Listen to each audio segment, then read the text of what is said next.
Every parent fears the moment they realize their love isn't enough. For some, it's watching their child struggle with something they can't fix. Evelyn Hart thought money could solve everything. She built the world's most advanced care facility for disabled children, filled with robots and technology that promised perfect care. Her own son, Leo, lived there, surrounded by machines that never made mistakes. Then she found Jake Monroe, a janitor, sitting on the floor with Leo. He was gently wiping ice cream from her son's face, telling him stories and making him laugh in a way she'd never seen before. This simple man was giving Leo something all her technology couldn't: genuine human connection. Jake worked 2 jobs to support his own disabled daughter. He had nothing but gave everything. When Evelyn offered him a chance to help redesign her entire facility, it changed both their lives forever. But would her board of directors let a janitor transform their billion-dollar empire? Before we jump back in, tell us where you're tuning in from.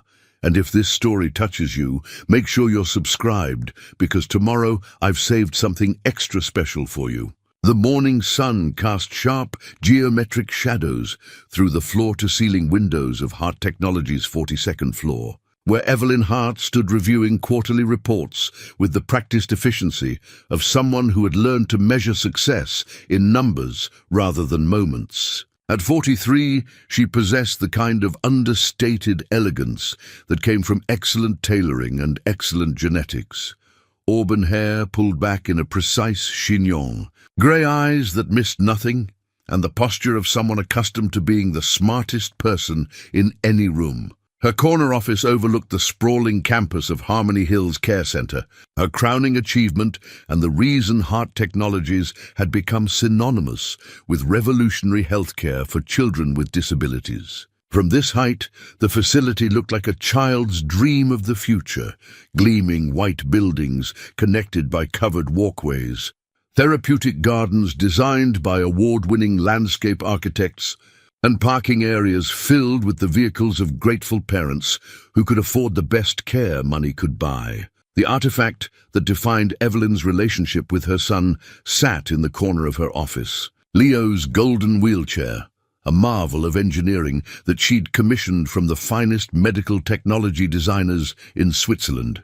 The chair was worth more than most people's cars, equipped with voice recognition software, health monitoring sensors, and an AI assistant that could anticipate Leo's needs before he expressed them. It was beautiful, functional, and utterly impersonal, much like everything else in Evelyn's carefully constructed world. "Mrs. Hart, your 10 o'clock is here," came the voice of her assistant through the intercom. Marcus Webb, chairman of the board, entered with his usual theatrical precision. At 68, Marcus embodied old-school corporate authority: silver hair, expensive suits, and the bearing of someone who had spent decades making decisions that affected thousands of lives without losing a minute of sleep. "The Harmony Hills numbers are impressive as always," Marcus said, settling into the leather chair across from her desk. "Occupancy at 96%, operational efficiency up 12% from last quarter, and the robotic care system is performing beyond projections. The board is very pleased." Evelyn nodded, but her attention drifted to the window where she could see children in the facility's outdoor therapeutic area. Even from this distance, she could observe the carefully orchestrated activities: physical therapy sessions conducted by certified professionals, educational programs delivered through interactive holographic displays, and nutritional consultations monitored by AI systems that tracked every calorie and vitamin. "There's something else we need to discuss," Marcus continued. "The expansion into European markets. We've had inquiries from facilities in London, Geneva, and Stockholm. They want to license our care protocols and robotic systems." "Of course they do." Evelyn's voice carried a note of pride, tinged with something she couldn't quite identify. "We've eliminated the human variables that make traditional care unpredictable. No sick days, no emotional decisions, no favoritism. Just consistent, measurable results." Marcus smiled, the satisfied smile of a man watching his investments multiply. "Exactly. which is why I'm concerned about some irregularities I've noticed in the daily reports. Nothing significant, but there have been minor deviations from standard protocols. Some of the children are spending more time in unstructured activities, and I've noticed increased interaction with maintenance staff. Evelyn frowned. In her world, irregularities were problems to be solved, inefficiencies to be eliminated. I'll look into it. Good. We can't afford any complications as we move forward with the expansion. Investors want to see consistency, not sentimentality. After Marcus left, Evelyn found herself staring at the golden wheelchair again. She had commissioned it 3 years ago, after Leo's diagnosis had shattered the life she'd carefully planned. Spina bifida had arrived like an earthquake in their orderly world, bringing with it a vocabulary of medical terms she'd never wanted to learn, and decisions she'd never imagined having to make. Her husband David would have handled it differently. David, who had possessed the rare ability to find joy in small moments and connection in simple gestures. But David had been gone for 2 years now, killed by a drunk driver on his way home from one of Leo's therapy appointments. The irony wasn't lost on her. The man who had taught her to see the humanity in every situation had died while seeking help for their son, leaving her to navigate parenthood through the lens of corporate solutions and technological fixes. The intercom buzzed again. "Mrs. Hart, Dr. Chen is here for your scheduled update on Leo's progress." Dr. Sarah Chen entered with the brisk efficiency that had made her the youngest facility director in Hart Technology's history. At 35, she possessed the perfect combination of medical expertise and managerial acumen that Evelyn valued above all else. She carried a tablet loaded with data, charts, and assessments that would tell Evelyn everything she needed to know about her son's development, everything except how he felt. "Leo's numbers are excellent across all metrics," Dr. Chen began, settling into the chair Marcus had vacated. "His physical therapy benchmarks are ahead of schedule. His educational assessments show consistent improvement, and his nutritional intake is optimized. The ARIA unit assigned to him is performing flawlessly." ARIA, Adaptive Responsive Intelligence Assistant, was Leo's primary caregiver, a humanoid robot designed to provide round-the-clock care with infinite patience and unwavering attention. The unit stood 6 feet tall, with features designed to be pleasant but not quite human, avoiding the uncanny valley while maintaining professional boundaries. Aria never tired, never became frustrated, and never made emotional decisions that might compromise Leo's care. "Any behavioral concerns?" Evelyn asked, though she suspected she already knew the answer. Leo was a model patient, compliant, intelligent, and remarkably adaptable to the structured environment she'd created for him. Dr. Chen hesitated, consulting her tablet. "There have been a few instances of what we might call social-seeking behavior. Leo has been observed attempting to engage with maintenance staff during their rounds. Nothing problematic, but it represents a deviation from his usual routine. Maintenance staff." The phrase struck Evelyn as oddly specific. "Which staff members?" "Primarily Jake Monroe. He's one of our custodial employees, works the day shift. Very reliable, excellent work record, but Leo seems particularly drawn to him. Yesterday, Leo wheeled himself to the garden courtyard during his free period, specifically to watch Mr. Monroe tend the plants." Evelyn made a mental note to review the staff files. In her experience, deviations from routine usually indicated underlying problems that needed correction. "How did you address it?" "We redirected Leo back to his scheduled activities and reminded Aria to maintain closer supervision during free periods. The behavior has decreased since then." After Dr. Chen left, Evelyn found herself walking to the window again. The afternoon shift was beginning at Harmony Hills, and she could see the seamless transition as day staff handed over their responsibilities to evening personnel. The efficiency was beautiful in its precision, every movement calculated, every interaction documented, every outcome measured and analyzed. Her phone chimed with a text from Leo. "Mom, can I call you tonight? I have something to tell you." The message was typed, not spoken to Aria for transcription, which meant Leo had made an effort to compose it himself. She smiled despite her mood. Leo's independence was one of the few bright spots in their complicated relationship. Despite his physical limitations, he possessed a sharp intellect and a determination that reminded her painfully of David. As evening approached, Evelyn finally closed her laptop and prepared to leave the office. The drive from Hart Technologies to her Beacon Hill townhouse took 23 minutes in normal traffic. 23 minutes she typically spent reviewing the day's decisions and planning tomorrow's priorities. But tonight, her mind kept returning to Dr. Chen's report about Leo's social-seeking behavior. She had built Harmony Hills to be a sanctuary, a place where children with disabilities could receive the best possible care without the emotional complications that plague traditional facilities. No overworked nurses making mistakes, no favoritism, no unprofessional attachments that might compromise judgment. The system worked exactly as designed, delivering measurable improvements in health outcomes and quality of life. So why did the phrase social-seeking behavior sit in her chest like a stone? Her townhouse, a meticulously restored 19th century building, greeted her with the same elegant silence that characterized all her spaces. The interior designer had achieved exactly what she'd requested: sophisticated comfort without clutter, functionality without sentimentality. Family photos were limited to a few carefully curated images: her Harvard graduation, her wedding to David. Leo's first birthday before the diagnosis changed everything. The video call with Leo was scheduled for 8 o'clock, their nightly ritual that served as both connection and status report.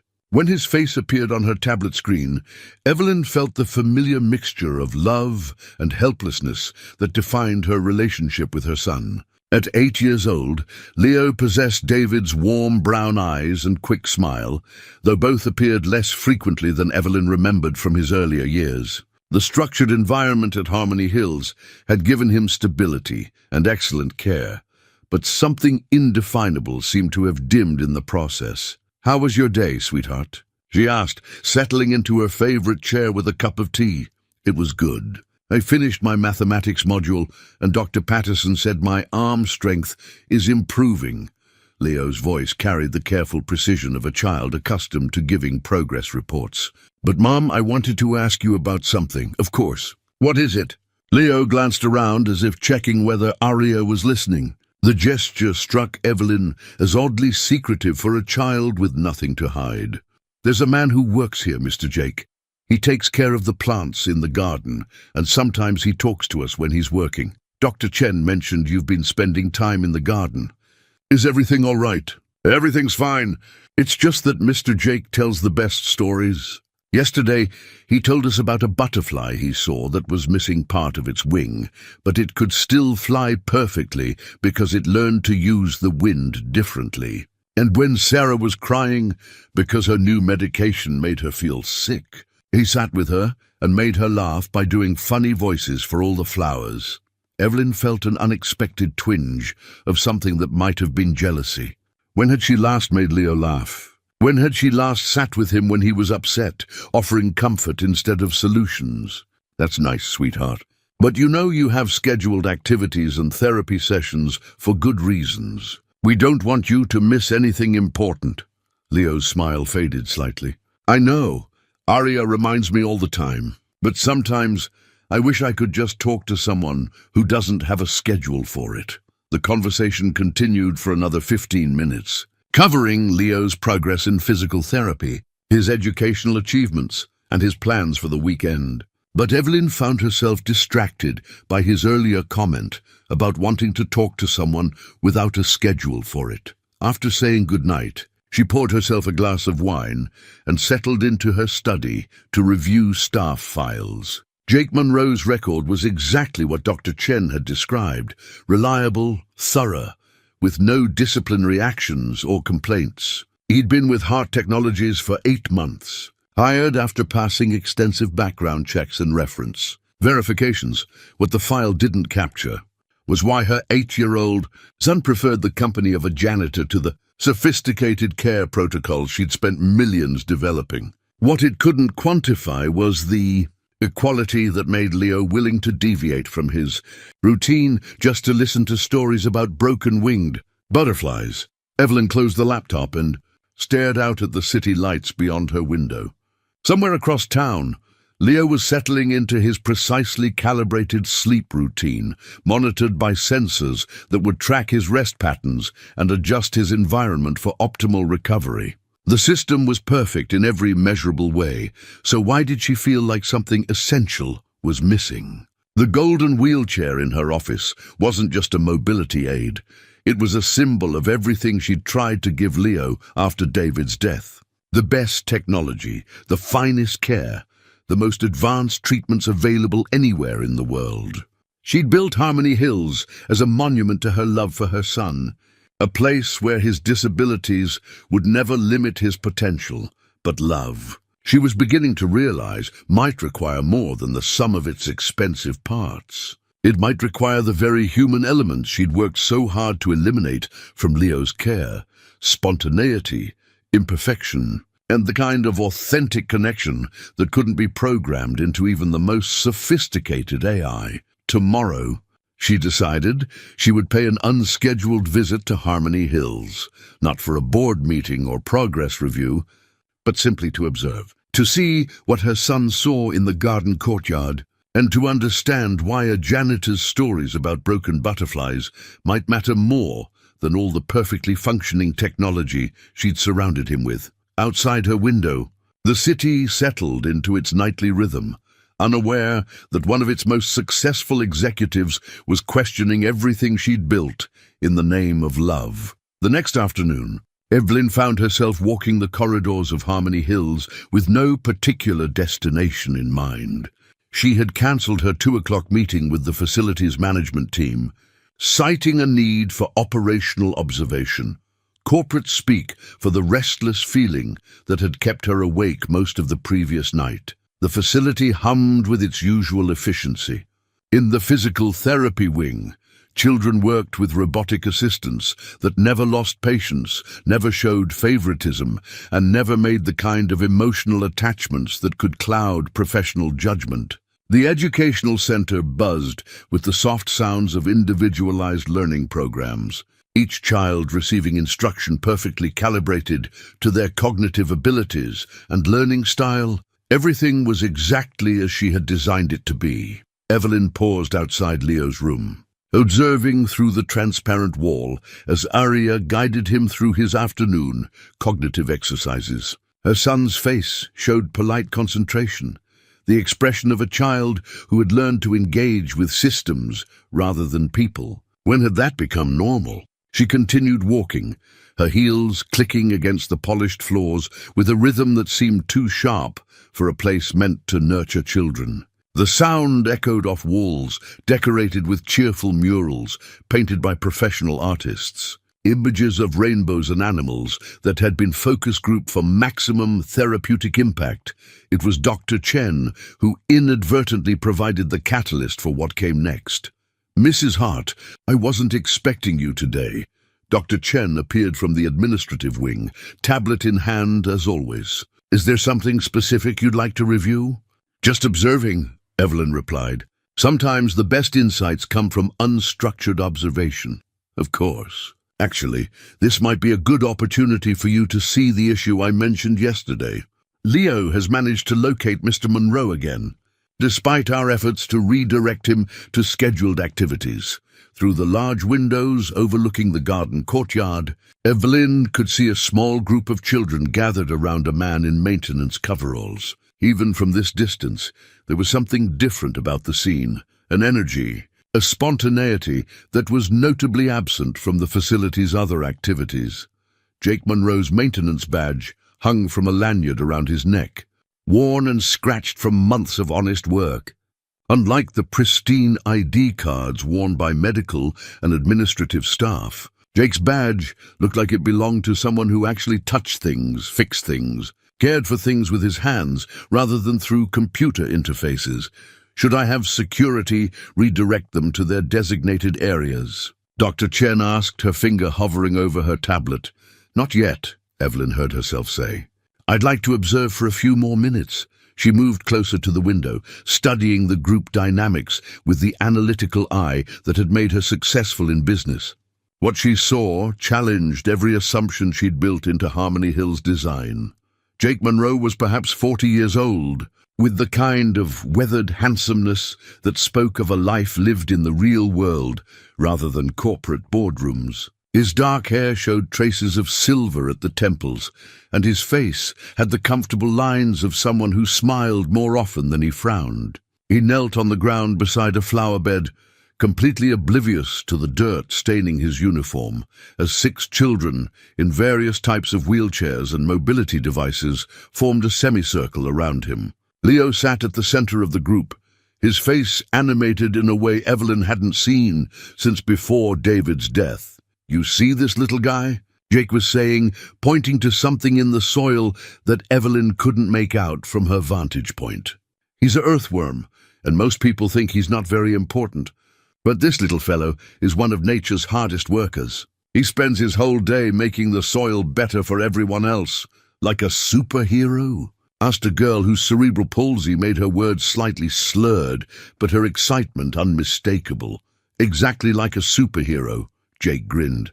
"Except instead of a cape, he wears dirt. And instead of flying around the city, he flies around underground, making everything grow better." The children giggled, a sound Evelyn realized she hadn't heard in any of her facility inspections. When had laughter become so rare in a place designed for healing? "Mr. Jake," Leo said, his voice carrying easily through the open courtyard, "my mom built this place to help kids like us. Do you think she knows about earthworm superheroes?"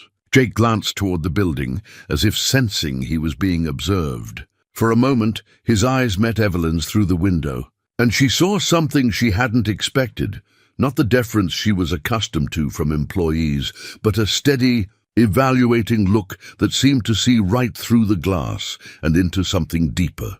"I bet she does," Jake replied, still looking toward the window. "Sometimes the most important people are the ones who seem invisible, working hard to make life better for others. Your mom probably understands that better than most." Dr. Chen shifted uncomfortably beside Evelyn. "Mrs. Hart, I really should redirect them back to their scheduled activities. We're approaching the time for afternoon medications and therapy sessions," but Evelyn found herself transfixed by what she was witnessing. Jake had produced a small magnifying glass from his pocket and was showing the children the intricate details of leaves and flower petals. Each observation sparked questions. Each question led to stories, and each story seemed to connect these children to the natural world in a way that no therapeutic protocol had achieved. "Look at this leaf," Jake was saying, holding up a specimen that most adults would have dismissed as ordinary. "See these little veins running through it?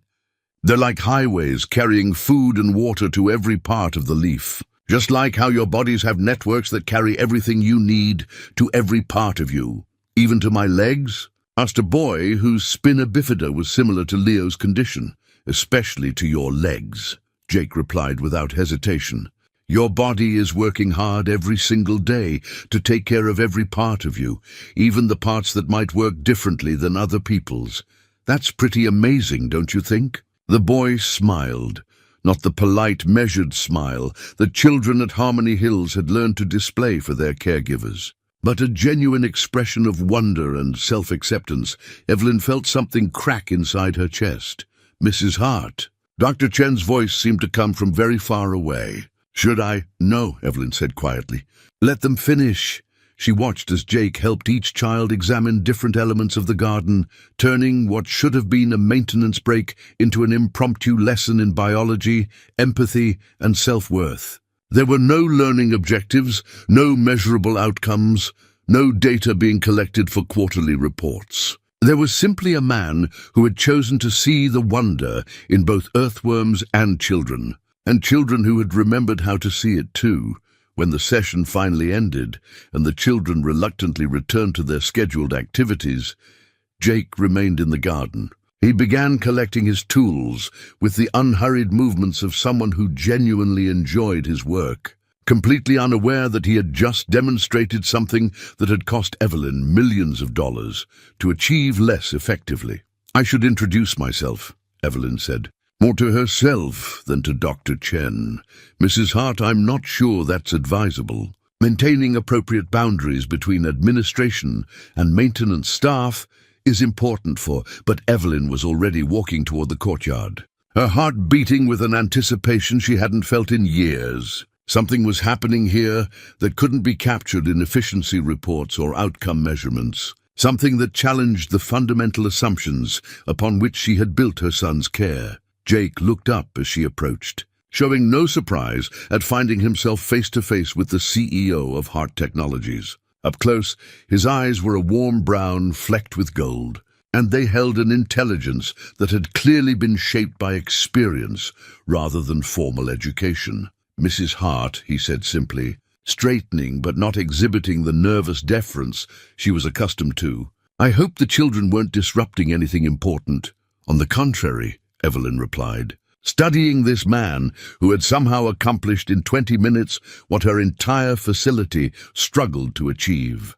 "I was wondering if you might have a few minutes to talk." Jake glanced at his watch, a practical, well-worn timepiece that looked like it had survived years of honest work. "My shift ends at 4, but I can stay a few extra minutes if you'd like." "Actually," Evelyn found herself saying, "would you be willing to join me for coffee? There's something I'd like to discuss with you." It was an unprecedented request. In her 8 years as CEO, Evelyn had never invited a maintenance worker for coffee. She wasn't entirely sure what had prompted the invitation, only that Jake Monroe had just shown her something about her own son that all her technology and expertise had missed. As they walked toward the facility's small cafe, Evelyn caught a glimpse of Leo through a classroom window. He was back to his usual routine, working diligently with Arya on educational modules. His face once again showing the polite engagement of a child who had learned to perform rather than participate. The contrast with the animated boy she had observed in the garden was stark enough to make her wonder what else she might have been missing in her relentless pursuit of perfect care. The facility's cafe was designed for quick, efficient meals rather than lingering conversations. But Evelyn found herself settling into the uncomfortable plastic chair across from Jake Monroe with genuine curiosity. She had ordered her usual, a precisely measured latte with oat milk, while Jake requested plain black coffee, declining her offer to pay with a polite but firm shake of his head. "I hope I haven't gotten you in trouble," Jake said, wrapping his hands around the ceramic mug with the careful appreciation of someone who didn't take hot coffee for granted. Dr. Chen mentioned that the children's garden visits weren't part of their scheduled activities.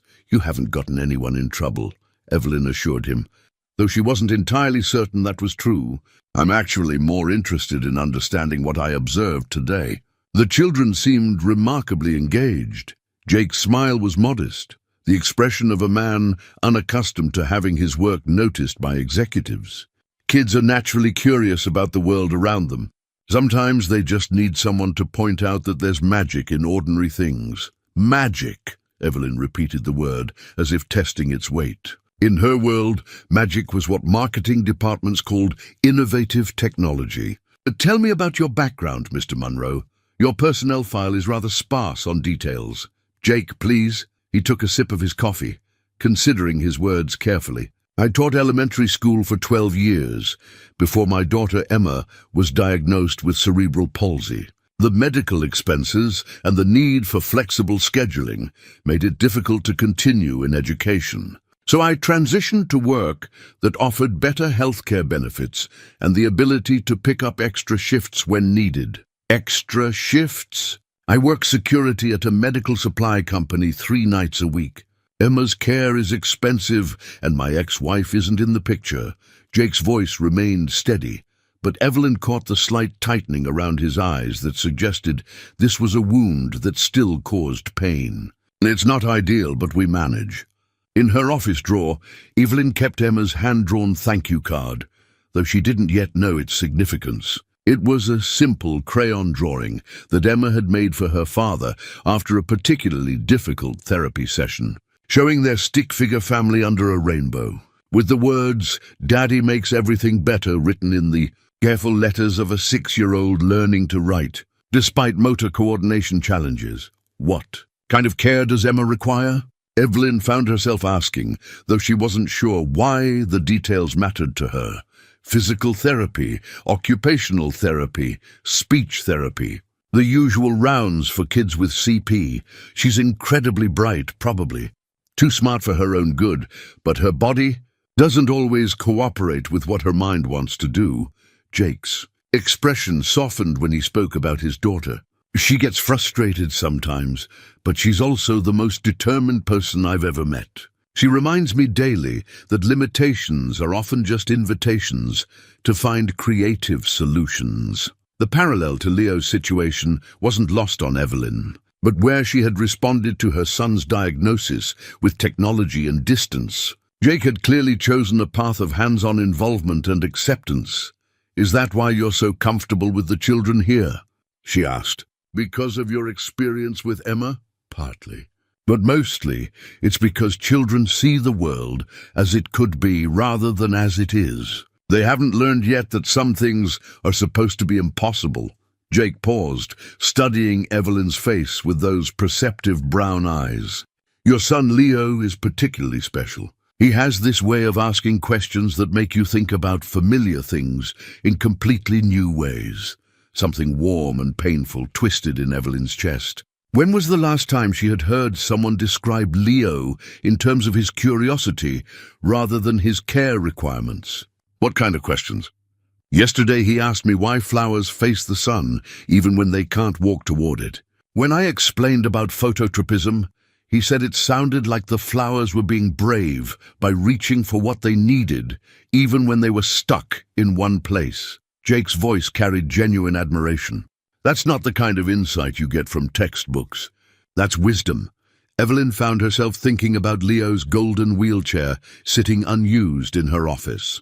She had designed it to give him maximum independence and functionality, but now she wondered if it had become more symbol than solution. A beautiful cage that demonstrated her love while maintaining careful distance. "Jake, may I ask you something that might sound strange?" "Of course. When you interact with the children here, what do you see that might be different from what the medical staff sees?" Jake considered the question carefully, turning his coffee mug in slow circles on the small table. "I see kids first, conditions second. Dr. Chen and her team are excellent at treating cerebral palsy and spina bifida and muscular dystrophy. But sometimes I think the focus on managing disabilities can overshadow the fact that these are children who want the same things all children want: to feel valued, to be heard, to discover that they're capable of more than anyone expected. And what do you think they want that they're not getting here? Permission to be imperfect. Your facility is remarkable, Mrs. Hart. I mean Evelyn.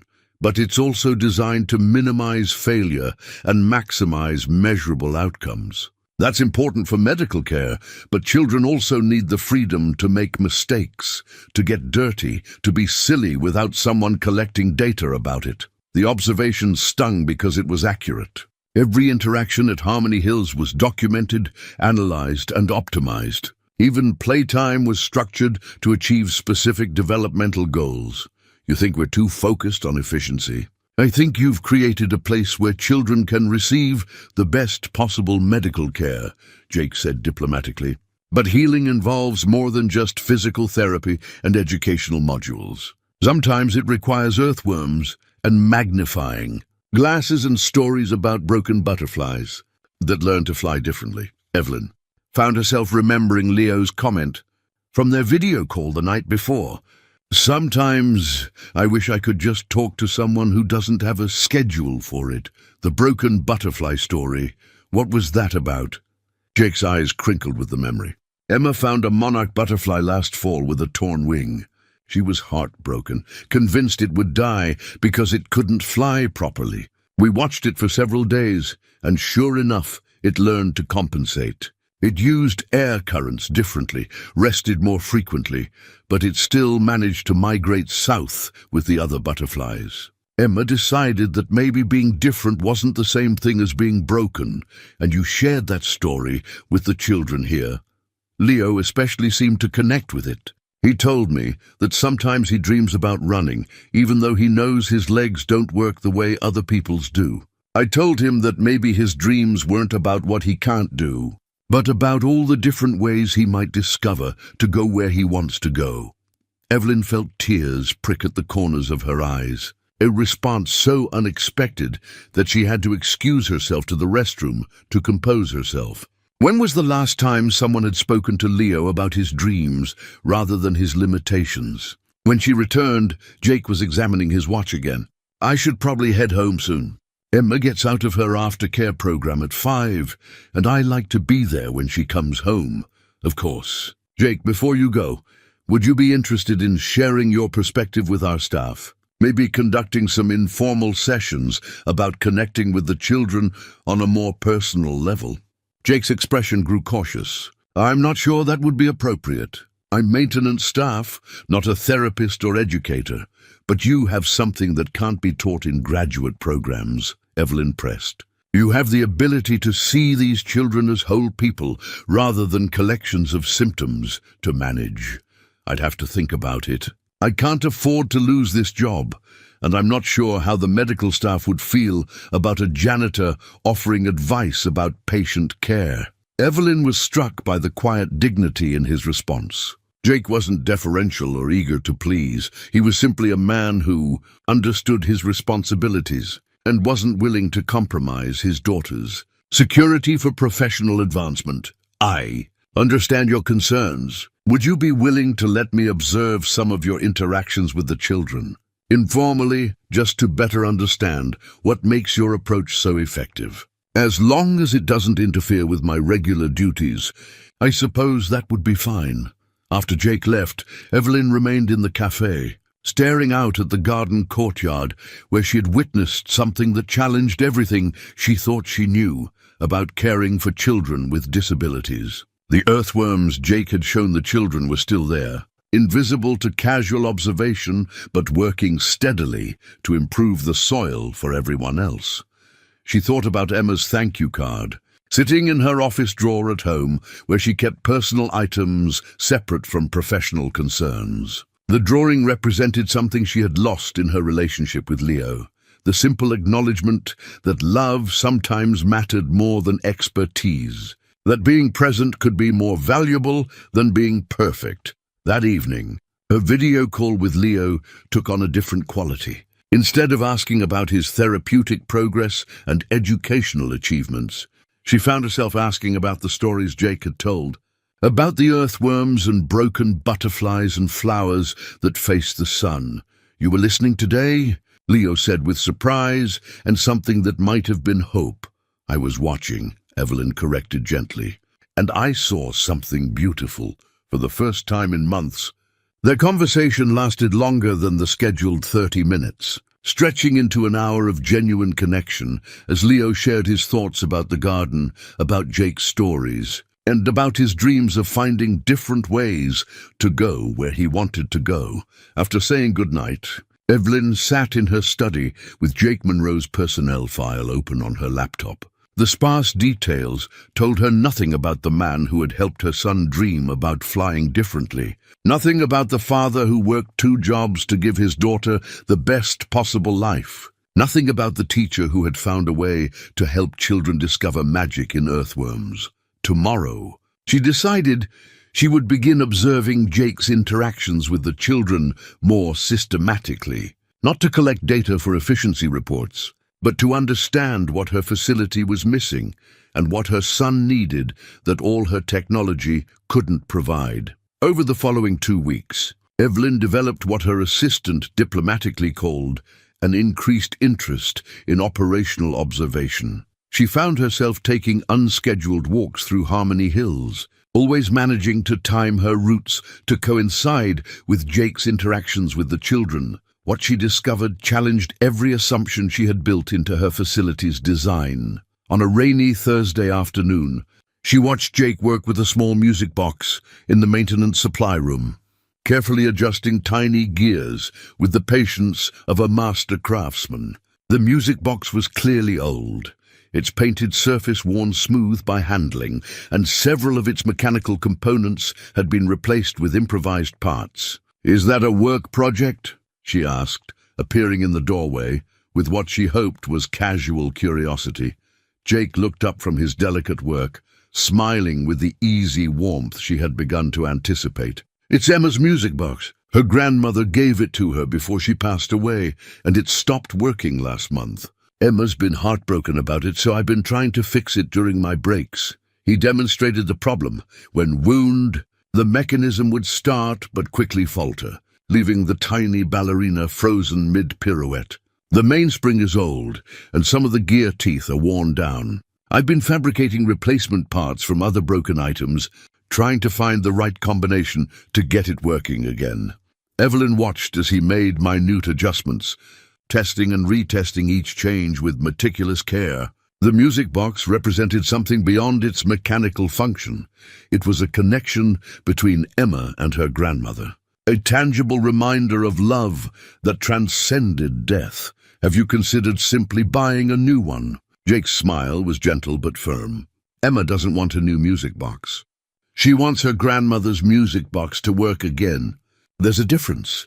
The distinction hit Evelyn with unexpected force. She had spent Leo's entire life replacing broken things with newer, better versions, rather than finding ways to repair what already mattered to him. When his original wheelchair became inadequate, she commissioned the golden model. When traditional therapy proved challenging, she invested in robotic alternatives. She had never asked what Leo wanted to keep working.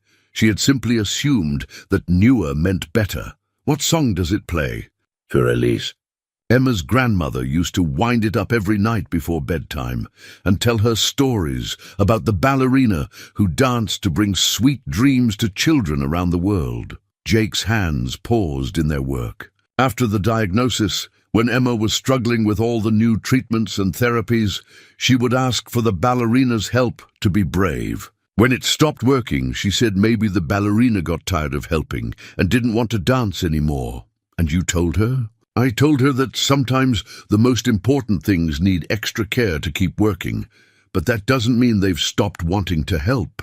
I promised her we'd figure out how to get the ballerina dancing again." Evelyn found herself thinking about all the promises she had made to Leo. Better technology, more advanced treatments, increased independence. When was the last time she had promised simply to fix something he loved? "Jake, may I ask you something personal?" "Of course. How do you balance working 2 jobs with being present for Emma?" "I struggle to balance one job with being available for Leo, and I have resources you don't."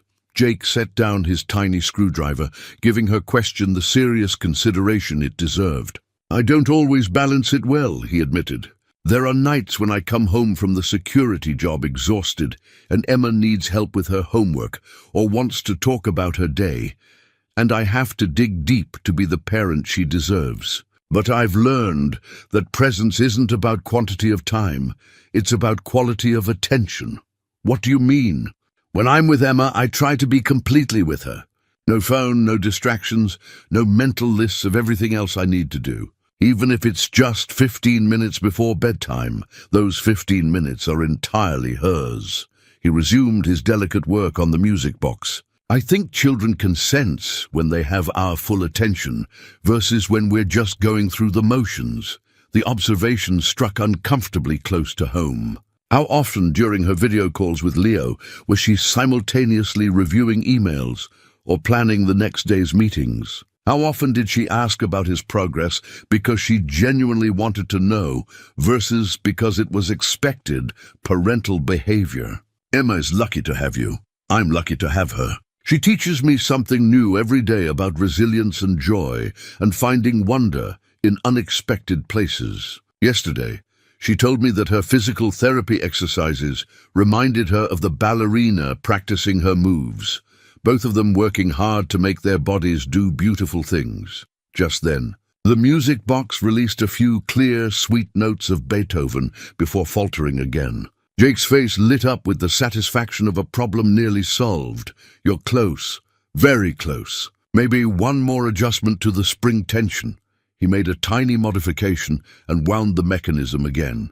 This time, the ballerina began her pirouette to the full melody of Für Elise, turning gracefully as the familiar notes filled the small room. Evelyn found herself unexpectedly moved by the sight of the tiny dancer, repaired through patient attention rather than replaced with something newer and more efficient. She's beautiful. Emma's going to be so happy. She'll probably insist on winding it up 20 times tonight to make sure it's really fixed. Jake carefully closed the music box, wrapping it in soft cloth. Thank you for letting me work on this during my breaks. I know personal projects aren't usually allowed during work hours. I think, Evelyn said slowly, that taking care of the things that matter to the people we love should always be allowed. That afternoon, she made an unexpected decision. Instead of her usual video call with Leo, she drove to Harmony Hills for an in-person visit. She found him in the educational wing, working through adaptive mathematics problems with Aria's patient guidance. "Mom!" Leo's face brightened with genuine surprise. "You're here." "I thought we could take a walk together," Evelyn said, settling into the chair beside his wheelchair. "Maybe visit the garden courtyard." Leo's smile was radiant. "Can we look for the earthworm superheroes?" As they made their way through the facility, Evelyn noticed details she had previously overlooked. The murals she had commissioned were beautiful but sterile, created by professional artists who had never met the children they were meant to inspire. The therapeutic gardens were meticulously maintained, but somehow lacked the organic imperfection that made Jake's informal lessons so compelling. In the courtyard, Leo guided her to the flower bed where Jake had introduced him to the world of earthworms and broken butterflies. As they examined the soil together, Leo shared Jake's stories with the enthusiasm of a child who had discovered that ordinary things could be magical. "Mr. Jake says that gardens need both sunshine and rain to grow properly," Leo explained, pointing to different plants with the expertise of someone who had been taught to really see. "And he says that sometimes the most important work happens underground, where nobody can see it." What do you think he meant by that? Leo considered the question with the seriousness he brought to all of Jake's lessons. Maybe that the things that help us grow aren't always obvious. Like how you built this whole place to help kids like me, but maybe you were also helping yourself figure out how to be a mum without daddy. The insight took Evelyn's breath away. At 8 years old, Leo had articulated something she had never been able to say, that Harmony Hills was as much about her grief and confusion as it was about his care needs. "You're very wise, sweetheart.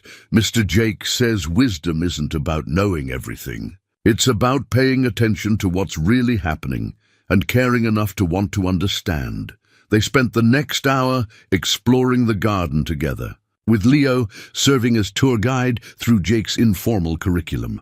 Evelyn found herself seeing the facility through her son's eyes, not as a collection of therapeutic interventions and efficiency metrics, but as a place where a lonely boy had discovered that the world was full of wonders waiting to be noticed. When Jake appeared to begin his end-of-shift maintenance tasks, Leo called out with unguarded joy, "Mr. Jake, Mom came to see the earthworm superheroes." Jake approached with the careful respect of an employee encountering his CEO's son. But Evelyn saw something else in his expression, genuine affection for Leo that had nothing to do with professional obligations. "Did you show her the night crawlers we found yesterday?"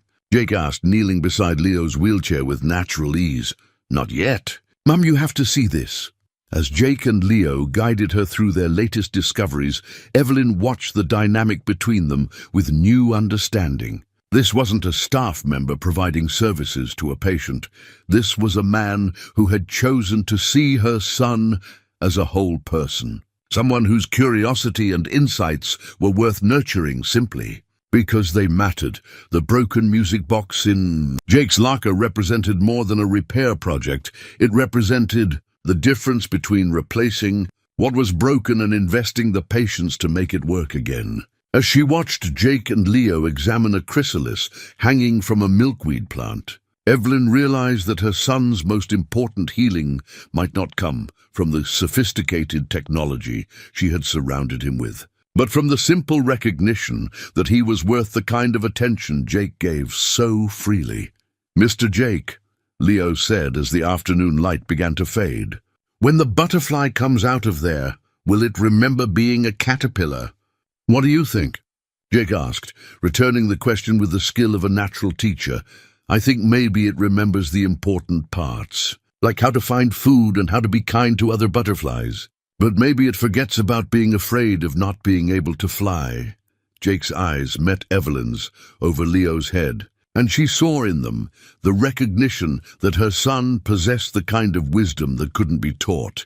It could only be noticed and nurtured by someone who cared enough to pay attention. As they prepared to leave, Evelyn found herself making another unexpected decision. "Jake, would you be interested in joining Leo and me for dinner this weekend? I'd like Emma to meet Leo, and I think there might be some things we could all learn from each other." The invitation surprised them both. Jake studied her face, clearly wondering what had prompted such an unprecedented gesture. "Emma would love that," he said finally. "But I should warn you, she'll want to hear all about the earthworm's superheroes and the butterfly that learned to fly differently." "Good," Evelyn replied, meaning it more than she had expected. "I think it's time I learned those stories too." Over the following 2 weeks, Evelyn developed what her assistant diplomatically called an increased interest in operational observation. She found herself taking unscheduled walks through Harmony Hills, always managing to time her routes to coincide with Jake's interactions with the children. What she discovered challenged every assumption she had built into her facility's design. On a rainy Thursday afternoon, she watched Jake work with a small music box in the maintenance supply room, carefully adjusting tiny gears with the patience of a master craftsman. The music box was clearly old, its painted surface worn smooth by handling, and several of its mechanical components had been replaced with improvised parts. "Is that a work project?" she asked, appearing in the doorway with what she hoped was casual curiosity. Jake looked up from his delicate work, smiling with the easy warmth she had begun to anticipate. "It's Emma's music box. Her grandmother gave it to her before she passed away, and it stopped working last month. Emma's been heartbroken about it, so I've been trying to fix it during my breaks." He demonstrated the problem. When wound, the mechanism would start but quickly falter, leaving the tiny ballerina frozen mid-pirouette. "The mainspring is old, and some of the gear teeth are worn down. I've been fabricating replacement parts from other broken items, trying to find the right combination to get it working again." Evelyn watched as he made minute adjustments, testing and retesting each change with meticulous care. The music box represented something beyond its mechanical function. It was a connection between Emma and her grandmother, a tangible reminder of love that transcended death. "Have you considered simply buying a new one?" Jake's smile was gentle but firm. "Emma doesn't want a new music box. She wants her grandmother's music box to work again." "There's a difference." The distinction hit Evelyn with unexpected force. She had spent Leo's entire life replacing broken things with newer, better versions, rather than finding ways to repair what already mattered to him. When his original wheelchair became inadequate, she commissioned the golden model. When traditional therapy proved challenging, she invested in robotic alternatives. She had never asked what Leo wanted to keep working. She had simply assumed that newer meant better. "What song does it play?" "Fairy Lee's." Emma's grandmother used to wind it up every night before bedtime and tell her stories about the ballerina who danced to bring sweet dreams to children around the world. Jake's hands paused in their work. After the diagnosis, when Emma was struggling with all the new treatments and therapies, she would ask for the ballerina's help to be brave. When it stopped working, she said maybe the ballerina got tired of helping and didn't want to dance anymore. "And you told her?" "I told her that sometimes the most important things need extra care to keep working, but that doesn't mean they've stopped wanting to help. I promised her we'd figure out how to get the ballerina dancing again." Evelyn found herself thinking about all the promises she had made to Leo. Better technology, More advanced treatments, increased independence. When was the last time she had promised simply to fix something he loved? Jake, may I ask you something personal? Of course. How do you balance working 2 jobs with being present for Emma? I struggle to balance one job with being available for Leo, and I have resources you don't. Jake set down his tiny screwdriver, giving her question the serious consideration it deserved. I don't always balance it well, he admitted. There are nights when I come home from the security job exhausted and Emma needs help with her homework or wants to talk about her day, and I have to dig deep to be the parent she deserves. But I've learned that presence isn't about quantity of time, it's about quality of attention. What do you mean? When I'm with Emma, I try to be completely with her. No phone, no distractions, no mental lists of everything else I need to do. Even if it's just 15 minutes before bedtime, those 15 minutes are entirely hers. He resumed his delicate work on the music box. I think children can sense when they have our full attention versus when we're just going through the motions. The observation struck uncomfortably close to home. How often during her video calls with Leo was she simultaneously reviewing emails or planning the next day's meetings? How often did she ask about his progress because she genuinely wanted to know versus because it was expected parental behavior? Emma is lucky to have you. I'm lucky to have her.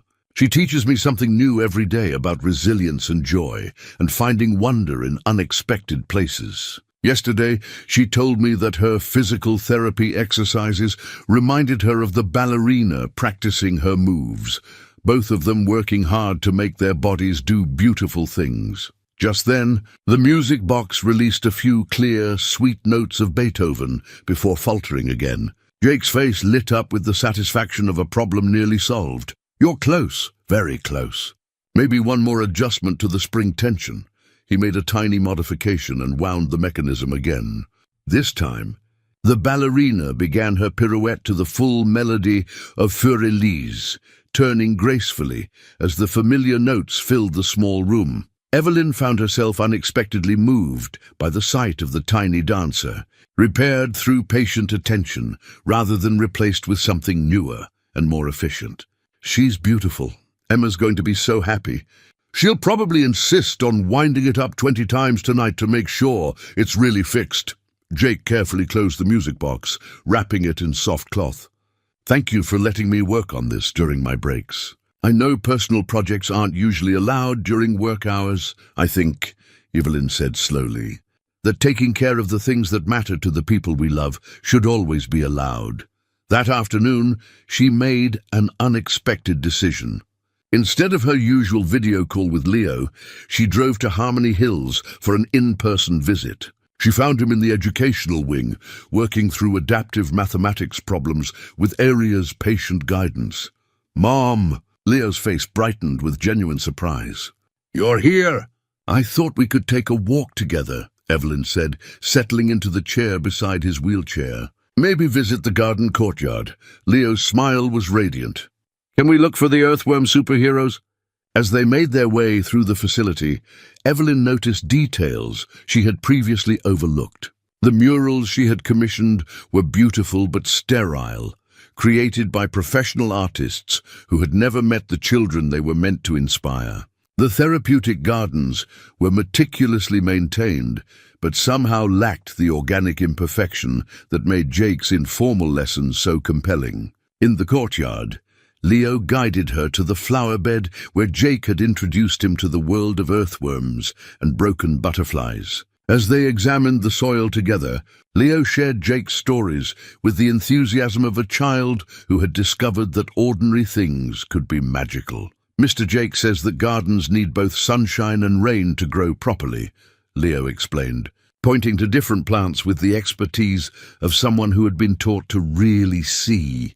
And he says that sometimes the most important work happens underground where nobody can see it. What do you think he meant by that? Leo considered the question with the seriousness he brought to all of Jake's lessons. Maybe that the things that help us grow aren't always obvious. Like how you built this whole place to help kids like me.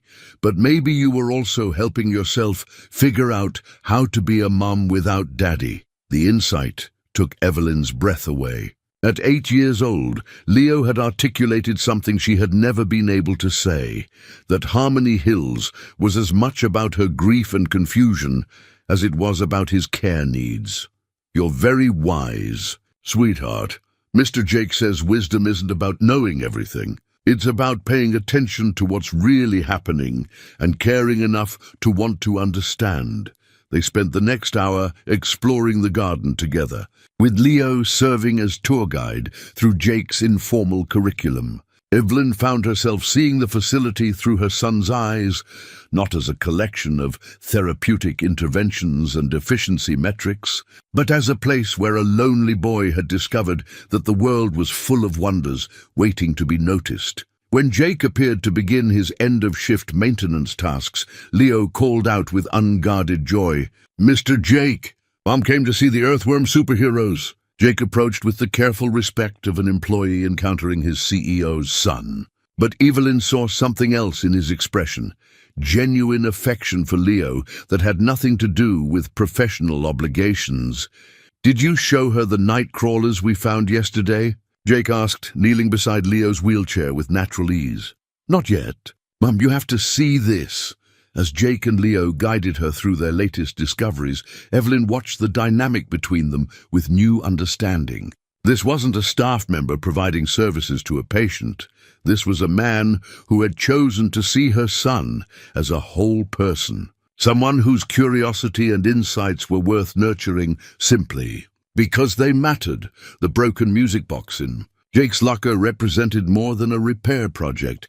It represented the difference between replacing what was broken and investing the patience to make it work again. As she watched Jake and Leo examine a chrysalis hanging from a milkweed plant, Evelyn realized that her son's most important healing might not come from the sophisticated technology she had surrounded him with, but from the simple recognition that he was worth the kind of attention Jake gave so freely. "Mr. Jake," Leo said, as the afternoon light began to fade, "when the butterfly comes out of there, will it remember being a caterpillar? What do you think?" Jake asked, returning the question with the skill of a natural teacher. "I think maybe it remembers the important parts, like how to find food and how to be kind to other butterflies. But maybe it forgets about being afraid of not being able to fly." Jake's eyes met Evelyn's over Leo's head, and she saw in them the recognition that her son possessed the kind of wisdom that couldn't be taught. It could only be noticed and nurtured by someone who cared enough to pay attention. As they prepared to leave, Evelyn found herself making another unexpected decision. "Jake, would you be interested in joining Leo and me for dinner this weekend? I'd like Emma to meet Leo, and I think there might be some things we could all learn from each other." The invitation surprised them both. Jake studied her face, clearly wondering what had prompted such an unprecedented gesture. "Emma would love that," he said finally. "But I should warn you, she'll want to hear all about the earthworm superheroes and the butterfly that learned to fly differently." "Good," Evelyn replied, meaning it more than she had expected. "I think it's time I learned those stories too." Over the following 2 weeks, Evelyn developed what her assistant diplomatically called an increased interest in operational observation. She found herself taking unscheduled walks through Harmony Hills, always managing to time her routes to coincide with Jake's interactions with the children. What she discovered challenged every assumption she had built into her facility's design. On a rainy Thursday afternoon, she watched Jake work with a small music box in the maintenance supply room, carefully adjusting tiny gears with the patience of a master craftsman. The music box was clearly old, its painted surface worn smooth by handling, and several of its mechanical components had been replaced with improvised parts. "Is that a work project?" she asked, appearing in the doorway with what she hoped was casual curiosity. Jake looked up from his delicate work, smiling with the easy warmth she had begun to anticipate. "It's Emma's music box. Her grandmother gave it to her before she passed away, and it stopped working last month. Emma's been heartbroken about it, so I've been trying to fix it during my breaks." He demonstrated the problem. When wound, the mechanism would start but quickly falter, leaving the tiny ballerina frozen mid-pirouette. The mainspring is old, and some of the gear teeth are worn down. I've been fabricating replacement parts from other broken items, trying to find the right combination to get it working again. Evelyn watched as he made minute adjustments, testing and retesting each change with meticulous care. The music box represented something beyond its mechanical function. It was a connection between Emma and her grandmother, a tangible reminder of love that transcended death. Have you considered simply buying a new one? Jake's smile was gentle but firm. Emma doesn't want a new music box. She wants her grandmother's music box to work again. There's a difference. The distinction hit Evelyn with unexpected force. She had spent Leo's entire life replacing broken things with newer, better versions, rather than finding ways to repair what already mattered to him. When his original wheelchair became inadequate, she commissioned the golden model. When traditional therapy proved challenging, she invested in robotic alternatives. She had never asked what Leo wanted to keep working. She had simply assumed that newer meant better. What song does it play? Fur-Elise. Emma's grandmother used to wind it up every night before bedtime and tell her stories about the ballerina who danced to bring sweet dreams to children around the world. Jake's hands paused in their work. After the diagnosis, when Emma was struggling with all the new treatments and therapies, she would ask for the ballerina's help to be brave. When it stopped working, she said maybe the ballerina got tired of helping and didn't want to dance anymore. And you told her. I told her that sometimes the most important things need extra care to keep working, but that doesn't mean they've stopped wanting to help. I promised her we'd figure out how to get the ballerina dancing again. Evelyn found herself thinking about all the promises she had made to Leo. Better technology, more advanced treatments, increased independence. When was the last time she had promised simply to fix something he loved? Jake, may I ask you something personal? Of course. How do you balance working 2 jobs with being present for Emma? I struggle to balance one job with being available for Leo, and I have resources you don't. Jake set down his tiny screwdriver, giving her question the serious consideration it deserved. I don't always balance it well, he admitted. There are nights when I come home from the security job exhausted, and Emma needs help with her homework or wants to talk about her day, and I have to dig deep to be the parent she deserves. But I've learned that presence isn't about quantity of time, it's about quality of attention. What do you mean? When I'm with Emma, I try to be completely with her. No phone, no distractions, no mental lists of everything else I need to do. Even if it's just 15 minutes before bedtime, those 15 minutes are entirely hers. He resumed his delicate work on the music box. I think children can sense when they have our full attention versus when we're just going through the motions. The observation struck uncomfortably close to home. How often during her video calls with Leo was she simultaneously reviewing emails or planning the next day's meetings? How often did she ask about his progress because she genuinely wanted to know versus because it was expected parental behavior? Emma is lucky to have you. I'm lucky to have her. She teaches me something new every day about resilience and joy and finding wonder in unexpected places. Yesterday she told me that her physical therapy exercises reminded her of the ballerina practicing her moves, both of them working hard to make their bodies do beautiful things. Just then, the music box released a few clear, sweet notes of Beethoven before faltering again. Jake's face lit up with the satisfaction of a problem nearly solved. You're close, very close. Maybe one more adjustment to the spring tension. He made a tiny modification and wound the mechanism again. This time, the ballerina began her pirouette to the full melody of Fur-Elise, turning gracefully as the familiar notes filled the small room. Evelyn found herself unexpectedly moved by the sight of the tiny dancer, repaired through patient attention rather than replaced with something newer and more efficient. She's beautiful. Emma's going to be so happy. She'll probably insist on winding it up 20 times tonight to make sure it's really fixed. Jake carefully closed the music box, wrapping it in soft cloth. Thank you for letting me work on this during my breaks. I know personal projects aren't usually allowed during work hours. I think Evelyn said slowly. That taking care of the things that matter to the people we love should always be allowed. That afternoon, she made an unexpected decision.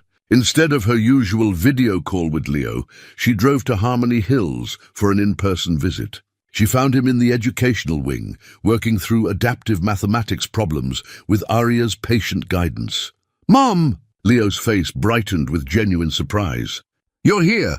"I thought we could take a walk together," Evelyn said, settling into the chair beside his wheelchair. "Maybe visit the garden courtyard." Leo's smile was radiant. "Can we look for the earthworm superheroes?"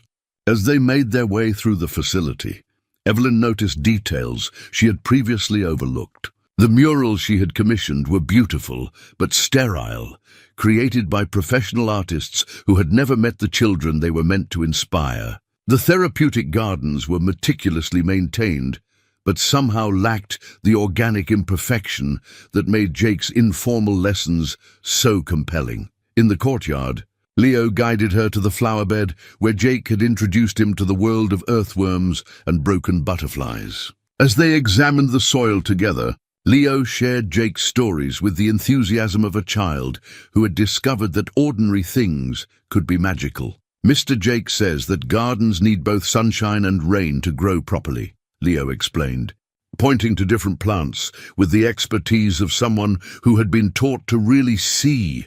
"And he says that sometimes the most important work happens underground, where nobody can see it." What do you think he meant by that? Leo considered the question with the seriousness he brought to all of Jake's lessons. Maybe that the things that help us grow aren't always obvious. Like how you built this whole place to help kids like me, but maybe you were also helping yourself figure out how to be a mom without daddy. The insight took Evelyn's breath away. At 8 years old, Leo had articulated something she had never been able to say, that Harmony Hills was as much about her grief and confusion as it was about his care needs. "You're very wise, sweetheart. Mr. Jake says wisdom isn't about knowing everything. It's about paying attention to what's really happening and caring enough to want to understand." They spent the next hour exploring the garden together, with Leo serving as tour guide through Jake's informal curriculum. Evelyn found herself seeing the facility through her son's eyes, not as a collection of therapeutic interventions and efficiency metrics, but as a place where a lonely boy had discovered that the world was full of wonders waiting to be noticed. When Jake appeared to begin his end-of-shift maintenance tasks, Leo called out with unguarded joy, "Mr. Jake, Mom came to see the earthworm superheroes." Jake approached with the careful respect of an employee encountering his CEO's son. But Evelyn saw something else in his expression, genuine affection for Leo that had nothing to do with professional obligations. "Did you show her the night crawlers we found yesterday?" Jake asked, kneeling beside Leo's wheelchair with natural ease.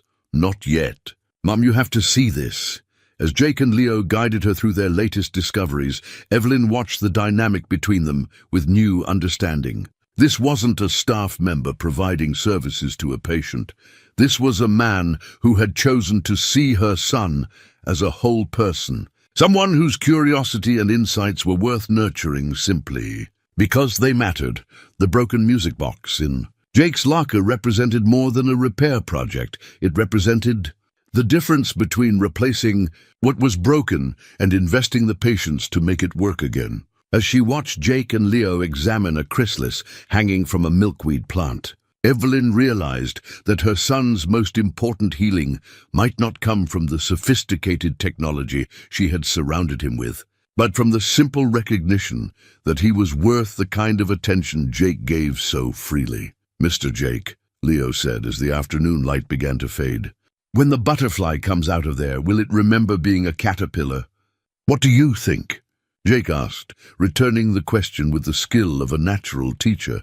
"I think maybe it remembers the important parts, like how to find food and how to be kind to other butterflies.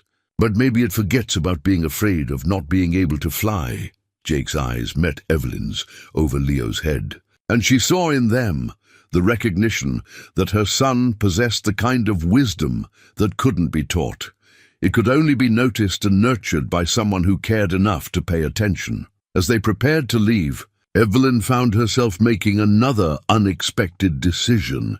"Jake, would you be interested in joining Leo and me for dinner this weekend? I'd like Emma to meet Leo, and I think there might be some things we could all learn from each other." The invitation surprised them both. Jake studied her face, clearly wondering what had prompted such an unprecedented gesture. "Emma would love that," he said finally. "But I should warn you, she'll want to hear all about the earthworm superheroes and the butterfly that learned to fly differently." "Good," Evelyn replied, meaning it more than she had expected. "I think it's time I learned those stories too." Leo's secret recording began as an accident. The tablet Aria had given him for educational modules had a video function that he discovered while trying to understand why. Mr. Jake's stories made him feel different than the therapeutic interactions he was accustomed to.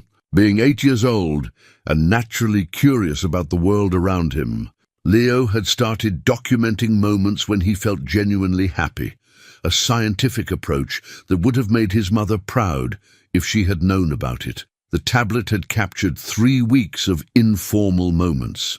Jake helping children in the garden, reading stories during lunch breaks, and offering gentle encouragement during difficult therapy sessions. What Leo had inadvertently documented was a comprehensive record of authentic care that couldn't be quantified in efficiency reports or clinical assessments. He had never intended for anyone else to see the videos. They were his private proof that the feelings Jake inspired weren't imaginary.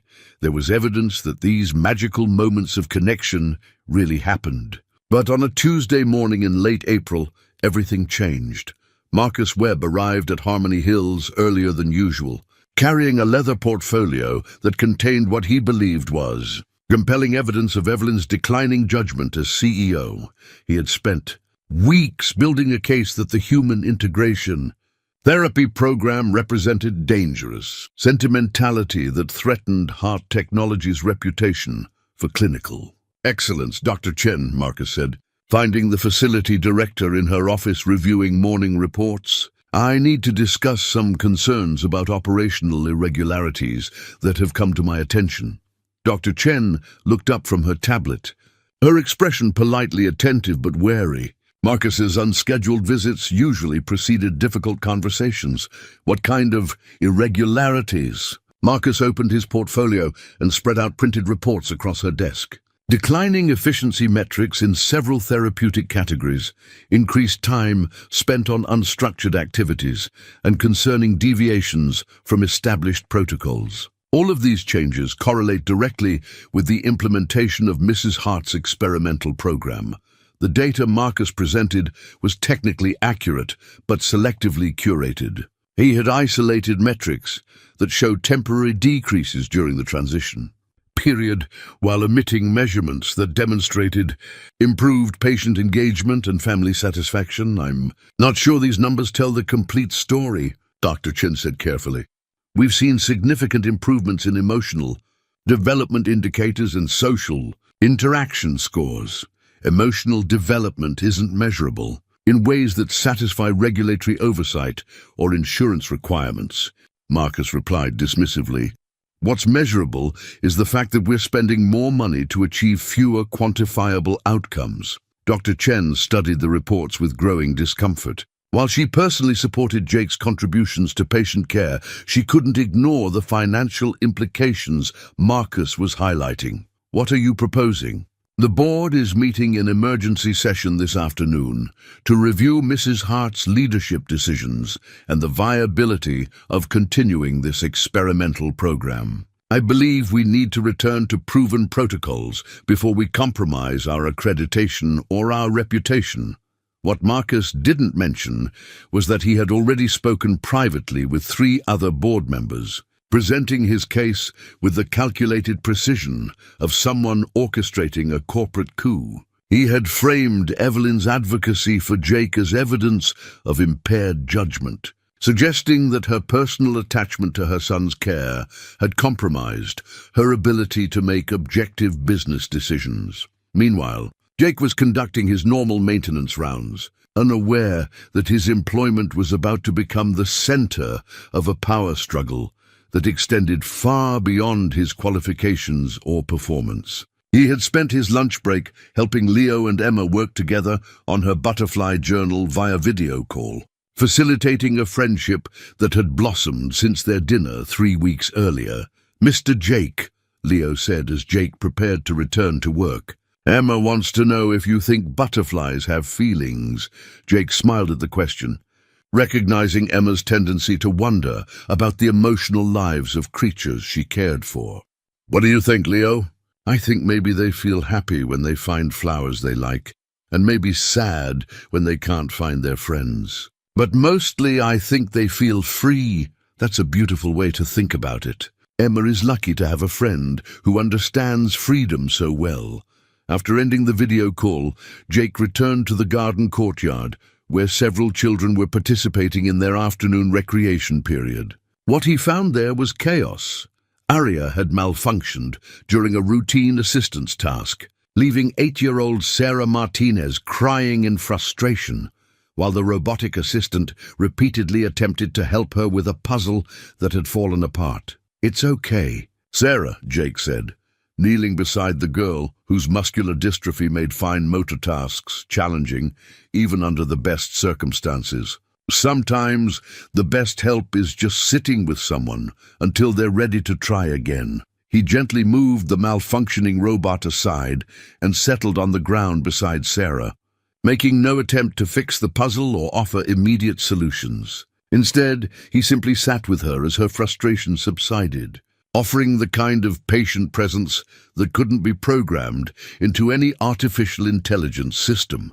"I hate when things don't work the way they're supposed to," Sarah said, her voice thick with tears. "Me too. But you know what I've learned? Sometimes when things break, we discover better ways to do them. Like how? Well, maybe instead of trying to put the puzzle together the way the picture shows, we could make our own pattern. Maybe the pieces want to tell a different story today." Sarah considered this possibility, her distress gradually transforming into curiosity. "Can we make a pattern that looks like butterflies? I bet we can make the most beautiful butterfly pattern anyone's ever seen." 30 minutes later, they had created a puzzle arrangement that bore no resemblance to the original design, but sparkled with the creative joy that came from turning frustration into innovation. Other children had joined their project, contributing pieces and ideas until the entire group was engaged in collaborative problem-solving. Dr. Chen observed this scene from her office window, taking notes on her tablet about patient engagement levels and therapeutic outcomes. What she was witnessing couldn't be replicated through standard protocols or programmed into robotic assistance. It required the kind of intuitive understanding that Jake brought naturally to his work, but her documentation was interrupted by her assistant's voice over the intercom. "Dr. Chen, there's an emergency board meeting scheduled for 3 o'clock. Mr. Webb is requesting your attendance to discuss operational concerns." As afternoon shifted toward evening, the crisis Marcus had been orchestrating reached its culmination. The board meeting was smaller than usual, only 5 members present, but those in attendance represented the voices Marcus needed to support his agenda. "Ladies and gentlemen," Marcus began, his presentation slides displaying the carefully selected data he had compiled. "We're here to address serious concerns about the direction of our Harmony Hills operations and the leadership decisions that have compromised our institutional effectiveness." Evelyn entered the conference room as Marcus was explaining his interpretation of declining efficiency metrics, her expression calm, but her intuition sensing the trap that had been set. She had received only 2 hours' notice of the meeting, barely enough time to prepare her own materials or understand what she was walking into. "Marcus, I wasn't aware we were conducting a performance review today," she said, taking her seat at the conference table with the composed authority she had cultivated over years of corporate challenges. "This isn't a performance review, Evelyn. It's an intervention. Your experimental program has created measurable declines in operational efficiency and introduced liability, concerns that threaten our accreditation status. I'd like to see the data you're referencing." Marcus distributed copies of his reports with theatrical precision, allowing board members to review the numbers while he continued his presentation. We're paying consulting fees to an unqualified maintenance worker. We've blurred the lines between clinical care and personal relationships. And we've introduced subjective methodologies that can't be evaluated through standard healthcare metrics. Evelyn studied the reports quickly, recognizing immediately that Marcus had manipulated the data to support his predetermined conclusion. The numbers were accurate but incomplete, showing decreased efficiency in some areas while omitting the significant improvements in patient satisfaction and emotional development outcomes. These reports don't reflect the complete picture, she said, opening her own laptop to access more comprehensive data. If you include patient engagement metrics, family satisfaction scores, and long-term therapeutic progress indicators, we include metrics that matter to regulators, insurance providers, and healthcare accreditation bodies. Marcus interrupted. Emotional satisfaction isn't a billable service or a defensible therapeutic outcome. Board member Patricia Hayes shifted uncomfortably in her chair. Marcus, I visited the facility last week as we discussed, and I observed Mr. Monroe's interactions with several children. His approach seemed remarkably effective. Effectiveness isn't the issue, Marcus replied smoothly. Professional appropriateness is the issue.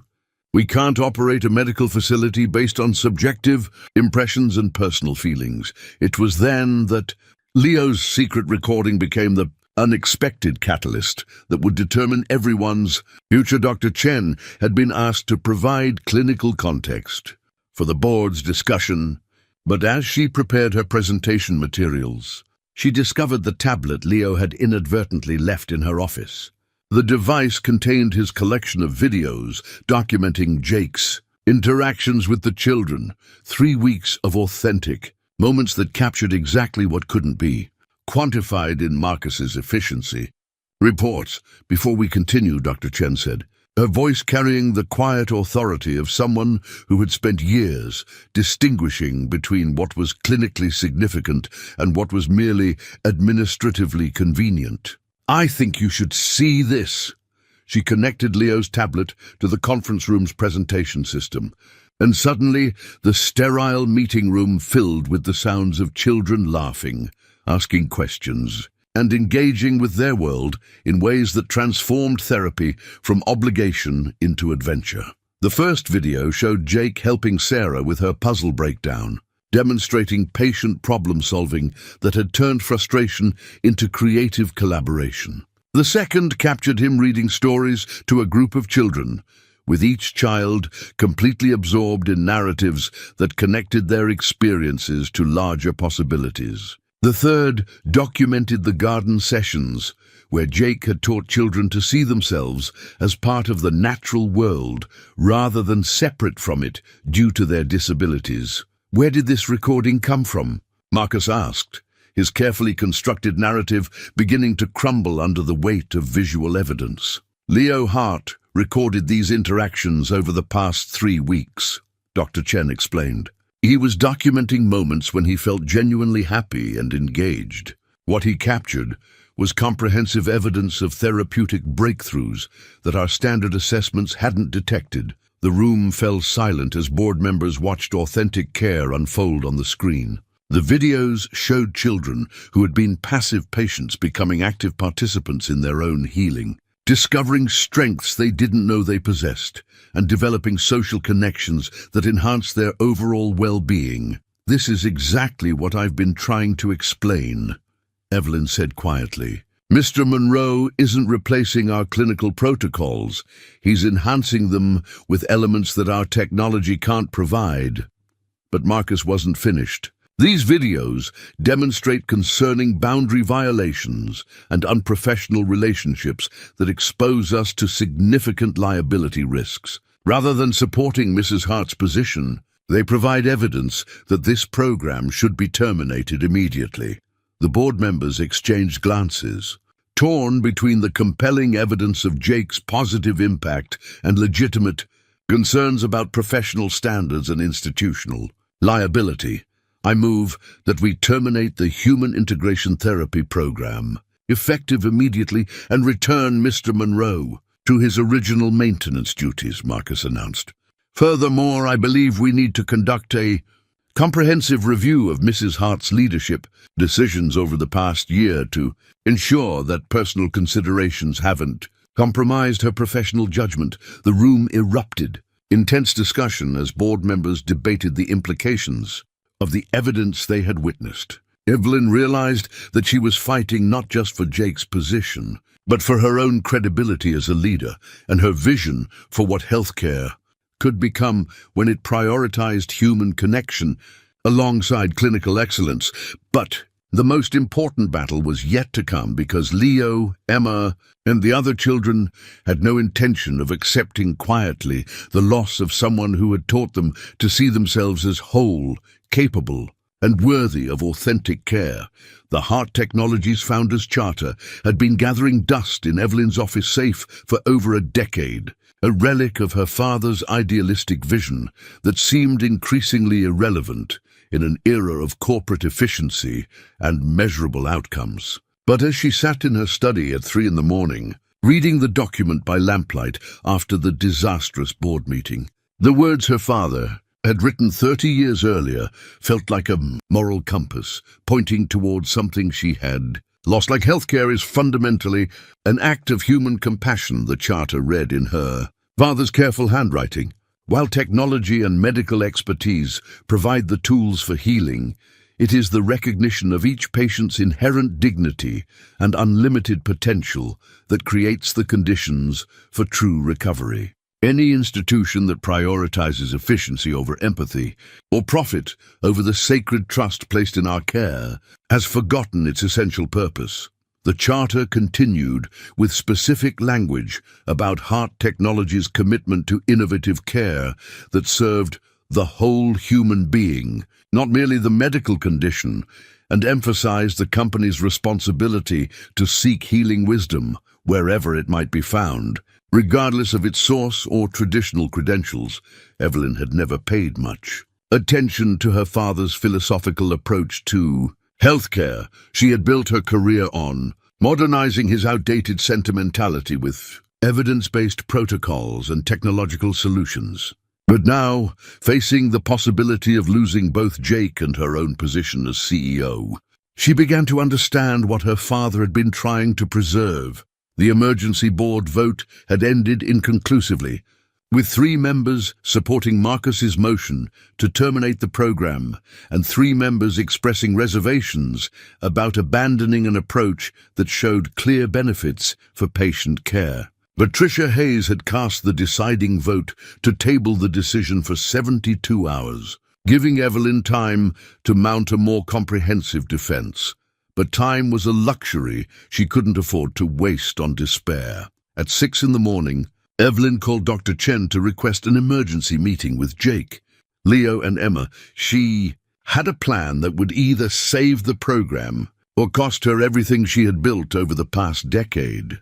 I want to arrange for Jake to present his methodology to the full board, she explained to Dr. Chen over the phone, not as an employee defending his job, but as an expert consultant sharing innovative approaches to pediatric care. Mrs. Hart, I'm not sure Mr. Monroe is prepared for that kind of formal presentation. He's comfortable with children and families, but board meetings require different skills. Then we'll help him prepare. Dr. Chen, I've read the complete data on patient outcomes since Jake began his informal sessions. The improvements in emotional development, social integration, and family satisfaction are undeniable. We need the board to understand what they're about to lose. By 8 o'clock, Evelyn was back at Harmony Hills, gathering evidence that went beyond efficiency reports and clinical assessments. She spent the morning interviewing families whose children had been affected by Jake's approach, collecting testimonials that captured the human impact of authentic care. Maria Santos, Sarah's mother, spoke with tears in her eyes about her daughter's transformation, from a withdrawn child who dreaded therapy sessions to an engaged young person who looked forward to coming to the facility. Mr. Jake helped Sarah understand that her disability doesn't define her limitations, it defines her unique strengths.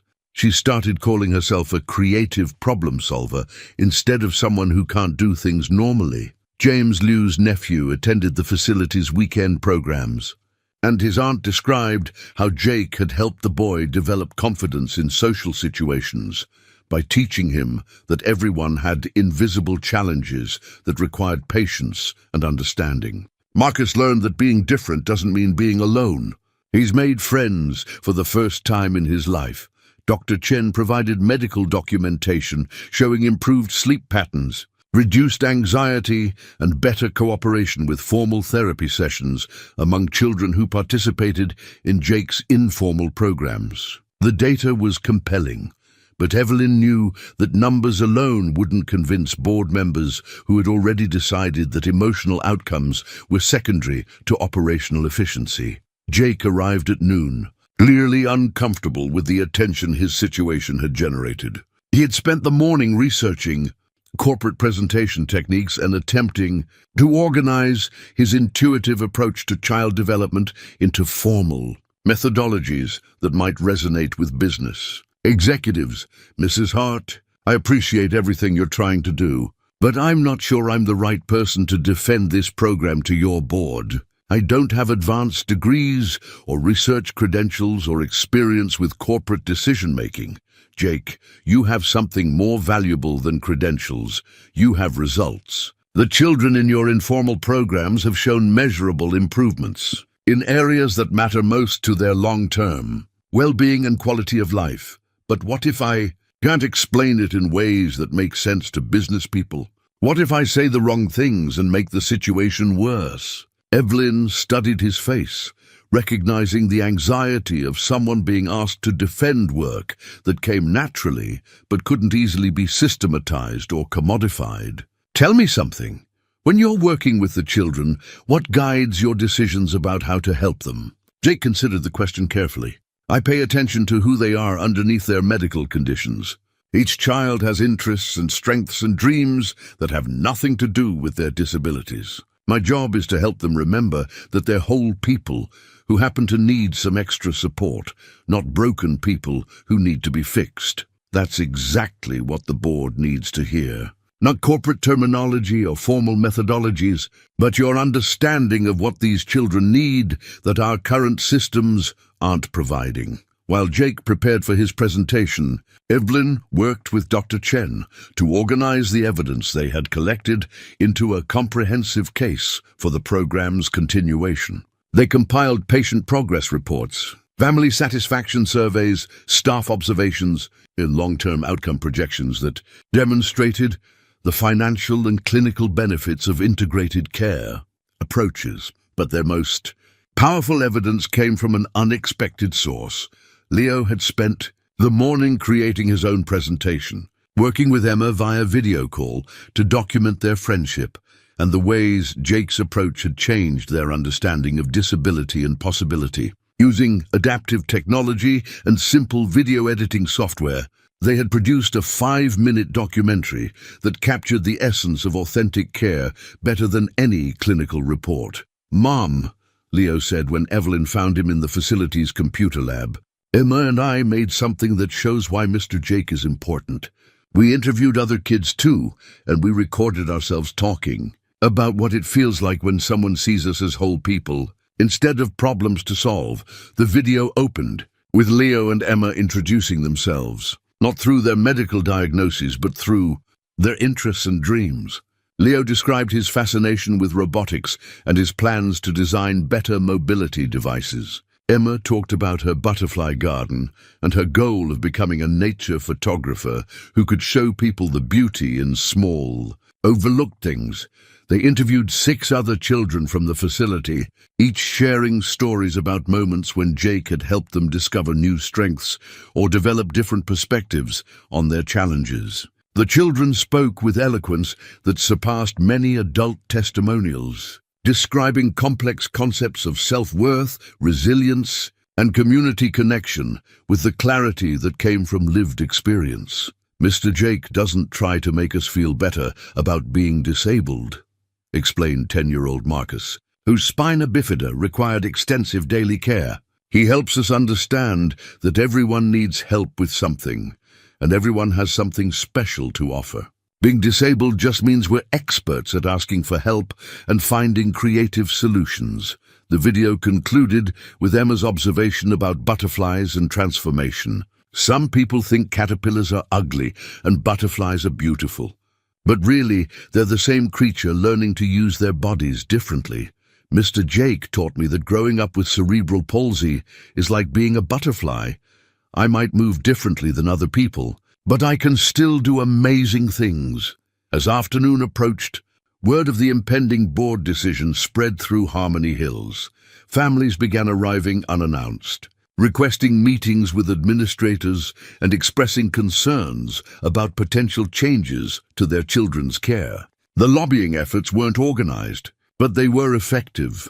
Parents who had seen their children flourish under Jake's influence weren't willing to accept his departure quietly. Marcus Webb arrived early for the decisive board meeting, carrying additional documentation that he believed would support his position. He had spent the previous evening consulting with lawyers about liability issues and researching regulatory requirements that might be compromised by non-medical staff involvement in patient care, but he hadn't anticipated the scene he found in the facility's parking lot. 23 families had gathered with handmade signs expressing support for Jake and the integrated care program. Children in wheelchairs and using mobility devices had organized themselves into a peaceful but visible demonstration, displaying artwork they had created during Jake's sessions and sharing stories with anyone willing to listen. 8-year-old Sarah Martinez had appointed herself as spokesperson for the group. Despite her muscular dystrophy and the communication challenges it created, she spoke with clear determination to anyone who approached. Mr. Jake helps us remember that we're not sick kids who need to be fixed. We're kids who are learning to be amazing in our own ways. The demonstration wasn't confrontational or demanding.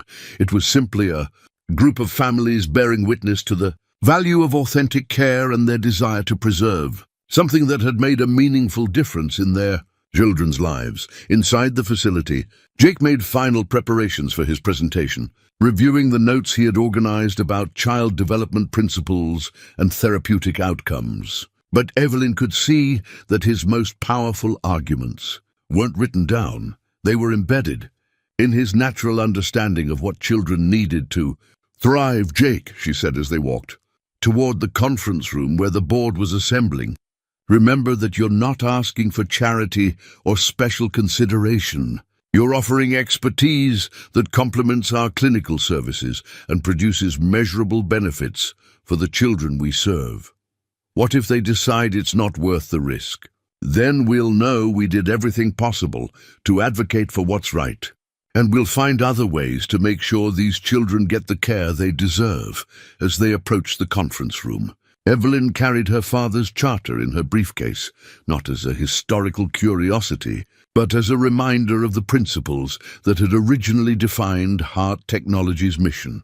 Today's decision would determine whether those principles still had relevance in modern healthcare, or whether efficiency and risk management had permanently replaced compassion and innovation as the company's guiding values. The boardroom was already filled with tension as they entered, board members studying materials and preparing for discussions that would affect not just Jake's employment, but the future direction of Heart Technology's approach to pediatric care. Marcus Webb sat at the head of the conference table with the confidence of someone who believed he had assembled an unassailable case for maintaining traditional boundaries between medical and support staff. Beside him, Patricia Hayes reviewed patient outcome data with the careful attention of someone genuinely conflicted about the decision ahead. Through the conference room windows, the peaceful demonstration continued. In the parking lot, families who had found something valuable in Jake's approach and weren't willing to lose it without making their voices heard. Evelyn took her seat across from Marcus, opened her briefcase, and placed her father's charter on the table beside her presentation materials. The document represented more than corporate history. It was a promise about the kind of institution Heart Technologies had intended to be, and a challenge to decide whether that promise still mattered in the face of contemporary pressures. The next hour would determine whether authentic care could survive in a healthcare system increasingly dominated by efficiency, metrics and liability concerns, and whether one janitor's understanding of childhood dignity would be recognized as the innovation it truly represented. The company gavel had been carved from walnut by Evelyn's grandfather, a simple but dignified piece that had presided over Heart Technologies board meetings for 3 decades. As Marcus Webb lifted it to call the emergency session to order, the weight of corporate tradition seemed to settle over the conference room like a shroud. Ladies and gentlemen, we're here to make a final determination about the continuation of the Human Integration Therapy Program and the employment status of Jake Monroe. Marcus's voice carried the authority of someone accustomed to making decisions that affected hundreds of lives without personal consequence. Around the polished conference table, 6 board members arranged their materials with the solemnity of judges preparing to render verdict. Evelyn sat opposite Marcus, her father's charter visible beside her presentation notes, a deliberate reminder of principles that predated quarterly profit reports and efficiency metrics. Before we begin, Marcus continued, I want to acknowledge that this decision involves more than personnel management. We're determining the future direction of Heart Technologies and our commitment to evidence-based healthcare protocols. Patricia Hayes shifted uncomfortably, glancing toward the windows where families continued their peaceful demonstration. Marcus, I think we should also acknowledge that our decision affects real children and families who have experienced tangible benefits from this program. Of course. But our primary obligation is to our investors, our accreditation bodies, and the medical standards that have made Heart Technologies a leader in pediatric care. Marcus opened his presentation folder with theatrical precision. I'll begin by reviewing the operational concerns that have emerged since this experimental program began. His slides appeared on the conference room screen, displaying carefully curated data about decreased efficiency in certain therapeutic categories, increased time spent on unstructured activities, and potential liability issues related to non-medical staff involvement in patient care. These metrics demonstrate that while the program may have generated positive feelings among some families, it has compromised our institutional effectiveness in measurable ways. We're spending more money to achieve fewer quantifiable outcomes. Board member Robert Chen studied the data with the careful attention of someone who understood both healthcare economics and patient care realities. Marcus, these efficiency decreases seem relatively minor. Are we certain they outweigh the benefits we've observed? The benefits you're referring to are largely subjective and can't be measured through standard healthcare metrics. Patient satisfaction surveys and family testimonials don't constitute evidence of therapeutic effectiveness. It was then that Jake was invited to address the board, not as an employee defending his job, but as a consultant presenting his methodology to corporate decision-makers who would determine its viability. Jake entered the conference room with quiet dignity, carrying a simple folder that contained his notes about child development and photos Emma had helped him select of children engaged in his informal programs. He wore his best shirt and tie, but his most valuable credentials were the calloused hands that had spent years caring for both equipment and people. Thank you for this opportunity to explain my approach to working with children at Harmony Hills, Jake began, his voice steady despite the magnitude of what was at stake. I want to start by sharing something a very wise little girl taught me about the difference between being broken and being different. He told Emma's story about the butterfly with the torn wing, describing how her 6-year-old perspective had helped him understand that disability often meant finding creative ways to achieve the same goals as everyone else, rather than accepting reduced expectations. The children at Harmony Hills have taught me that they don't want to be seen as medical conditions that require management. They want to be seen as whole people who happen to need some extra support to reach their full potential. Marcus interrupted with corporate efficiency. Mr. Monroe, while these anecdotes are touching, the board needs to understand your specific methodologies and measurable outcomes. How do you quantify the effectiveness of storytelling and gardening activities? Jake paused, recognizing the trap in the question. Marcus was asking him to reduce authentic human connection to data points that could be analyzed and optimized, the very approach that missed the essential elements that made his work effective. Mr. Webb, I measure effectiveness by watching children who have been passive patients become active participants in their own healing. I measure it by seeing families who felt hopeless discover that their children have unlimited potential. I measure it by observing kids who thought they were broken learn that they're simply different. But how do you measure those improvements systematically? Patricia pressed, genuinely seeking to understand how Jake's approach could be evaluated through traditional healthcare metrics. Jake opened his folder and pulled out a photograph Emma had taken of her butterfly garden, showing monarch chrysalises at various stages of development. Dr. Hayes, when Emma photographs her butterflies, she doesn't measure their wing efficiency or calculate their flight optimization. She documents their beauty and their resilience and their ability to transform something that looks impossible into something magnificent. He passed the photograph around the conference table, allowing each board member to see Emma's 6-year-old perspective on transformation and possibility. The children at Harmony Hills are like Emma's butterflies. They're not projects to be optimized or problems to be solved. They're individuals undergoing their own transformations, and my job is to help them understand that their process is remarkable, not deficient. Robert Chen studied the photograph with growing interest. Jake, can you give us specific examples of how this philosophy translates into therapeutic outcomes? Absolutely. Sarah Martinez came to Harmony Hills convinced that her muscular dystrophy made her a burden on her family and a failure in social situations. Through our garden sessions, she discovered that she has exceptional skills in creative problem-solving and collaborative leadership. She's now mentoring other children and has developed confidence that extends far beyond her medical treatment. Jake continued with additional examples, describing how Leo had developed emotional resilience and social connections, how Marcus Liu had overcome social anxiety, and how Emma had learned to see her cerebral palsy as a source of unique strengths rather than limitations. These aren't just feel-good stories, Jake explained. Dr. Chen has documented measurable improvements in sleep patterns, cooperation with formal therapy, and family stress levels among children who participate in our informal programs. Marcus remained skeptical. Mr. Monroe, even if we accept that your approach generates positive emotions, we're still dealing with liability concerns and professional boundary issues. You're a maintenance worker, not a licensed therapist or medical professional.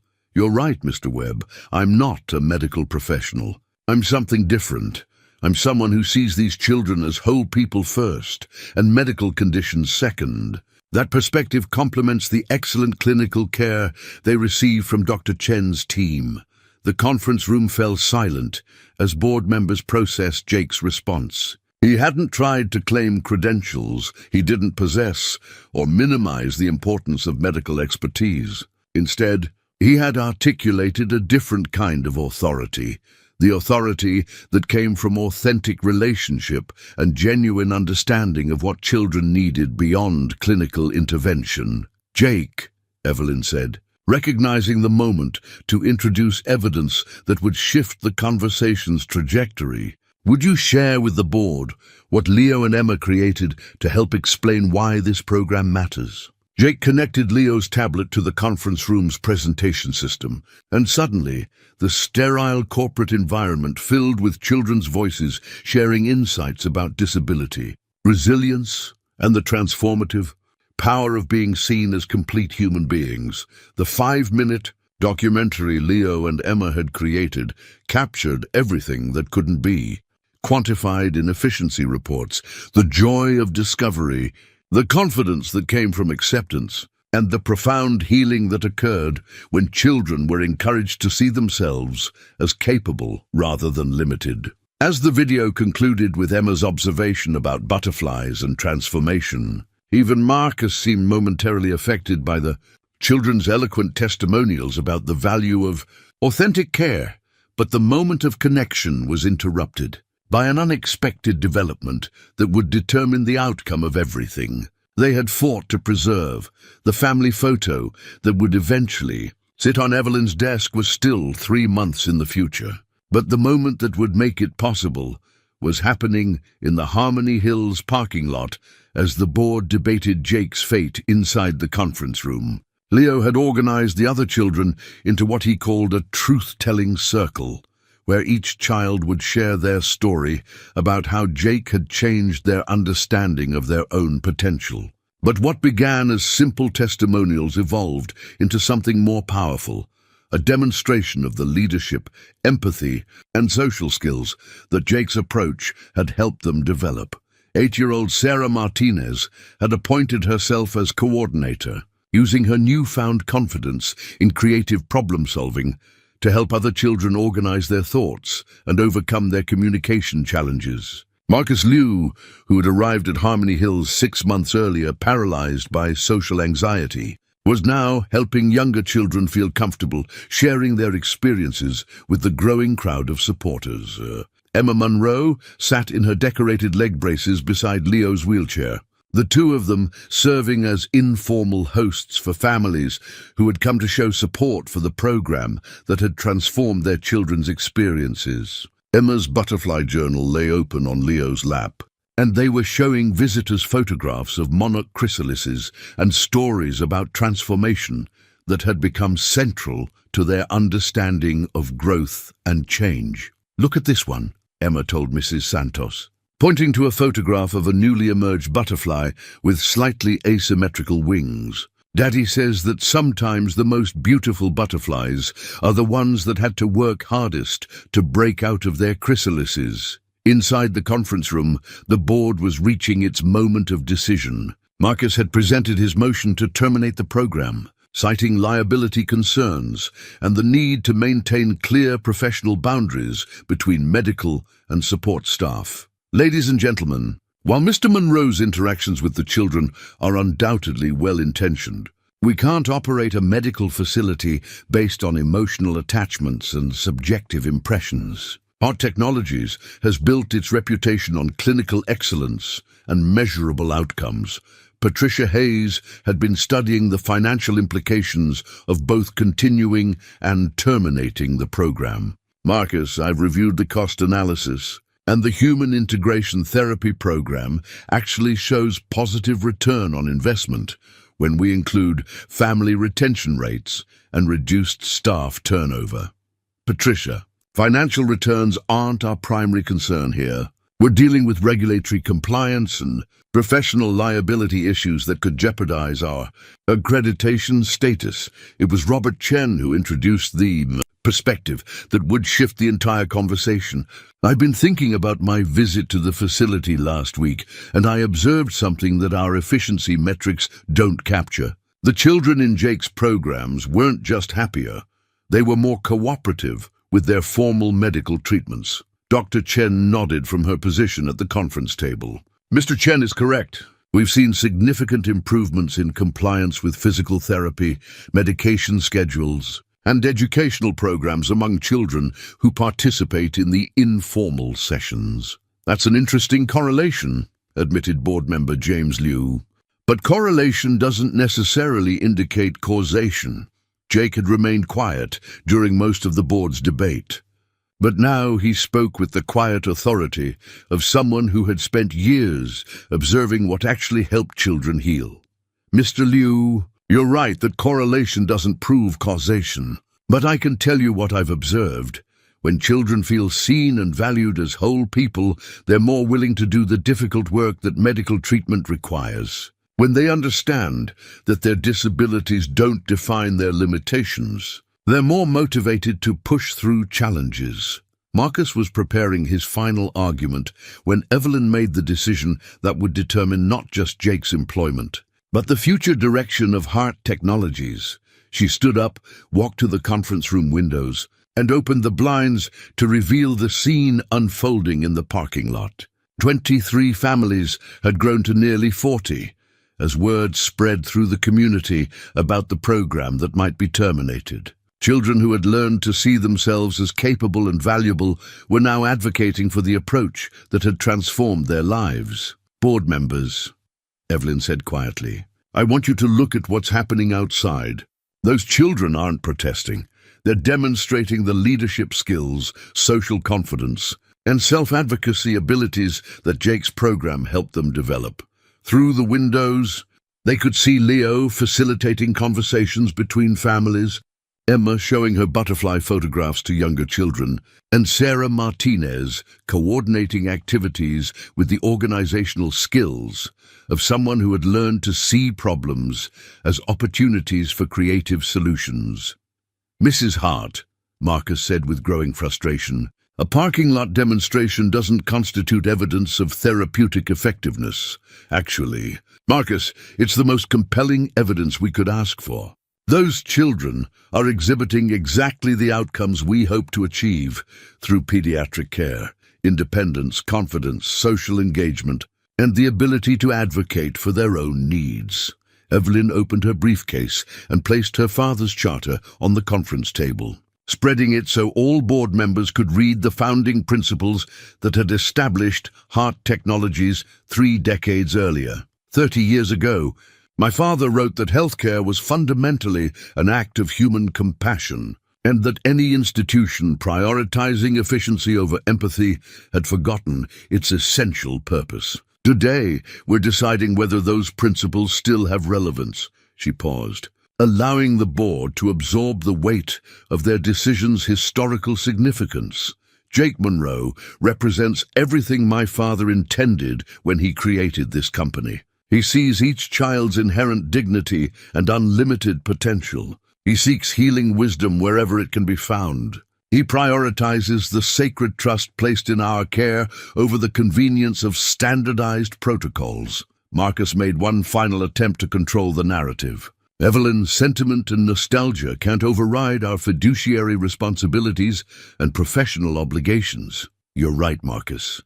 But Jake's approach produces measurable results that align perfectly with our fiduciary responsibilities. Better patient outcomes, higher family satisfaction, improved staff morale, and positive community relations. The program pays for itself through improved retention and word-of-mouth referrals." The board fell, silent as they processed the evidence that had accumulated over the past hour, clinical data showing improved cooperation with medical treatment, financial analysis demonstrating positive return on investment, family testimonials describing transformative experiences, and the visible proof outside their windows of children who had developed confidence and social skills through authentic care relationships. Patricia Hayes was the first to speak. "I move that we approve the continuation of the Human Integration Therapy Program for a 6-month trial period, with Jake Monroe as Director of Compassionate Care at a salary commensurate with his expanded responsibilities." "I second the motion." Robert Chen added immediately. The vote was 4-2 in favor of continuing the program, with Marcus and James Liu dissenting. Marcus accepted the decision with professional grace, though his resignation from the board would follow within 2 weeks. As the board members filed out of the conference room, Evelyn found herself alone with Jake, who sat quietly absorbing the magnitude of what had just occurred. "Jake," she said, settling into the chair beside him, "you just changed the future of pediatric care at Heart Technologies. How do you feel?" Jake was quiet for a moment, watching through the windows as children and families celebrated the news that had spread quickly from the conference room to the parking lot. "I feel grateful," he said finally, "and I feel responsible for proving that compassion and clinical excellence can work together to help children reach their full potential." Outside, Leo and Emma were showing other children how to wind the music box that Jake had repaired, taking turns making the tiny ballerina dance while Furelise played in the afternoon sunshine. The scene represented everything that couldn't be quantified in board reports. The pure joy of children who had learned to see themselves as whole, valuable and capable of creating beauty in the world. Evelyn realized she was witnessing more than a successful board meeting. She was seeing the beginning of a new approach to healthcare that honored both medical expertise and human connection, that measured success not just in clinical outcomes but in the light that returned to children's eyes when they discovered their own unlimited potential, the family photo that would eventually document their unconventional but deeply loving partnership was still months away. But the foundation for everything it would represent had been laid in this moment of institutional courage and personal commitment to authentic care. 6 months later, the Memory Garden stone at Harmony Hills bore the inscription, "Love is the best technology," carved in simple letters that children could trace with their fingers during quiet moments of reflection. The stone had been Emma's idea, suggested during one of the design meetings where children now participated as consultants in their own care environment. Jake Monroe, director of compassionate care, stood in the garden on a crisp October morning, watching Leo teach a group of newer children how to identify the different types of earthworms that maintained the soil's health. The boy, who had once been isolated in his golden wheelchair, now served as a peer mentor, sharing stories about creative problem-solving and different ways to navigate the world. "The night crawlers are the engineers," Leo explained to 5-year-old Maya, whose spina bifida was similar to his own condition. "They build tunnels that help water and air reach plant roots. They're like the architects of the underground world." Maya listened with the intense concentration of a child discovering that invisible work could be just as important as obvious achievements. "Do they ever get tired of digging?" "Mr. Jake says they love their work because they know it helps everything else grow better," Leo replied, unconsciously echoing lessons he had internalized about finding purpose in service to others. From her office window, Evelyn watched the interaction with the satisfaction of someone who had discovered that her most important innovation had been learning to step back and let other people's expertise complement her own. The morning reports on her desk showed metrics that would have impressed even Marcus Webb. Improved patient outcomes across all categories, increased family satisfaction scores, and a waiting list that extended 6 months into the future. But the numbers only told part of the story, the heart. Technology's board meeting, scheduled for later, that morning would review the program's expansion to 3 additional facilities, with inquiries from healthcare organizations across the country seeking to license their integrated care model. Dr. Chen had been invited to present their findings at the American Association of Pediatric Care Conference, and Jake had been asked to co-author a paper about therapeutic relationships in institutional settings. Emma Monroe had become something of a celebrity in the pediatric care world, with her Butterfly Garden project serving as a model for therapeutic horticulture programs in children's hospitals from Boston to Seattle. Her journal, with its careful observations about transformation and resilience, had been featured in a documentary about innovative approaches to childhood disability. But Emma remained most proud of a simpler achievement: the friendship she had built with Leo, conducted through video calls, shared projects, and weekend adventures that had taught both children that disability could be a doorway to deeper understanding rather than a barrier to connection.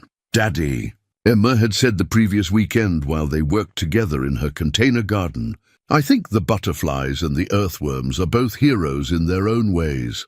The butterflies show everyone that transformation is beautiful, and the earthworms show everyone that the most important work happens where nobody can see it."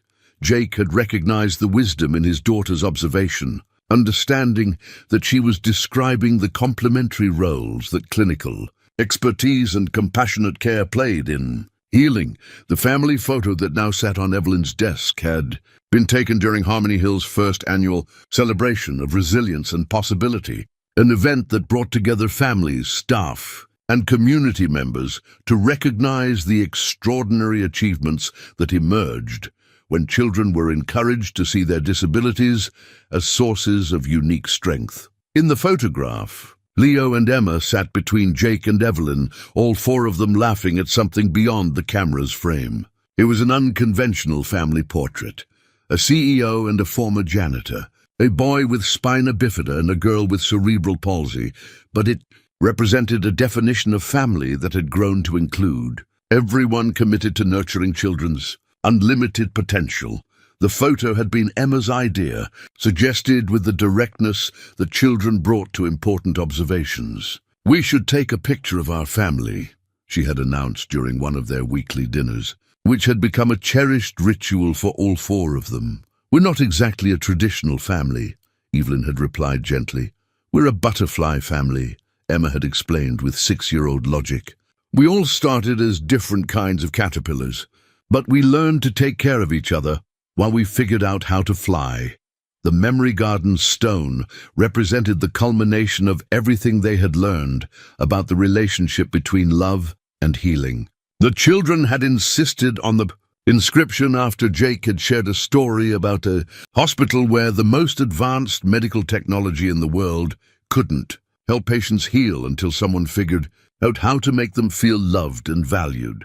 "Technology is amazing," Leo had observed during the design discussion, "but it can't hug you when you're scared, or tell you stories that help you fall asleep, or remember that you're brave even when things are hard." Evelyn had recognized the truth in her son's insight, understanding that her most important discovery as a CEO had been learning that the most sophisticated care systems required the most fundamental human elements to function properly.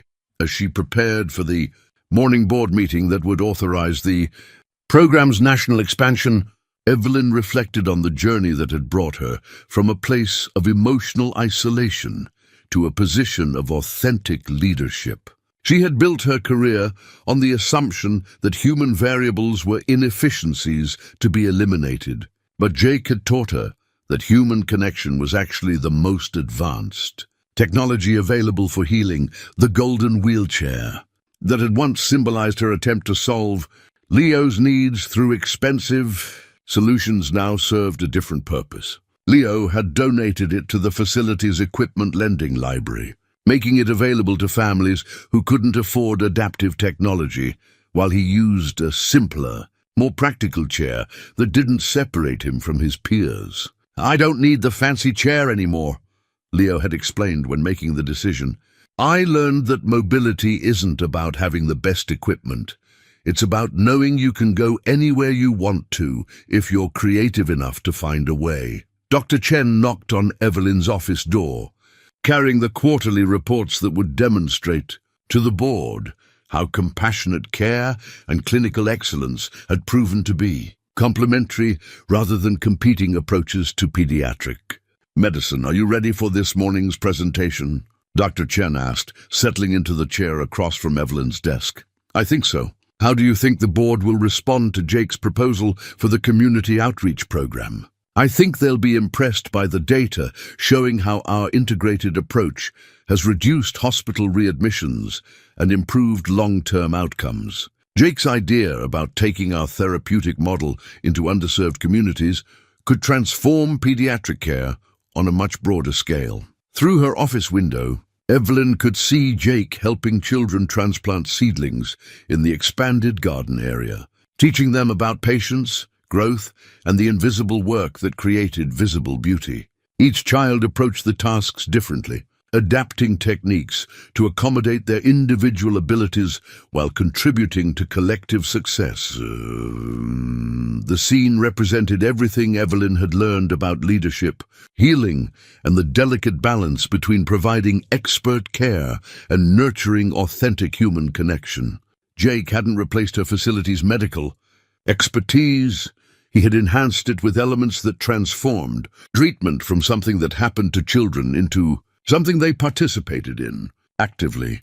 As she gathered her materials for the board meeting, Evelyn paused to touch the memory garden stone photograph on her desk, remembering Emma's observation about love being the best technology. It had taken a 6-year-old with cerebral palsy and her father, who cleaned floors, to teach a CEO with multiple advanced degrees what she hadn't learned in all her years of professional education. The most important innovations couldn't be purchased or programmed. They emerged from the willingness to see each child as a whole person with unlimited potential, and to create environments where that potential could flourish through the transformative power of authentic care. Outside her window, the children in Jake's program were learning that their disabilities didn't define their limitations. They defined their unique opportunities to discover different ways of creating beauty, solving problems and contributing to their communities. They were learning what Emma's butterfly garden had always demonstrated, that transformation was possible for everyone willing to do the patient work of growth, and that the most remarkable achievements often emerged from the most unexpected circumstances. The memory garden stone would weather many seasons, but its inscription would remain clear: love is the best technology. It was a lesson learned from earthworms and butterflies, from children who refused to accept limitations, and from a janitor who had taught them all that the most sophisticated care began with the simplest recognition: that every person, regardless of ability or circumstances, deserved to be seen as whole, valuable, and capable of extraordinary things. In the end, Evelyn had discovered that her greatest success as a CEO hadn't been building the most technologically advanced facility in the country. It had been creating an environment where love and expertise worked together to help children discover that their differences weren't deficiencies to be overcome, but gifts to be celebrated and shared with a world that desperately needed their unique perspectives on resilience, creativity, and the unlimited possibilities that emerged when people were encouraged to grow in their own remarkable ways.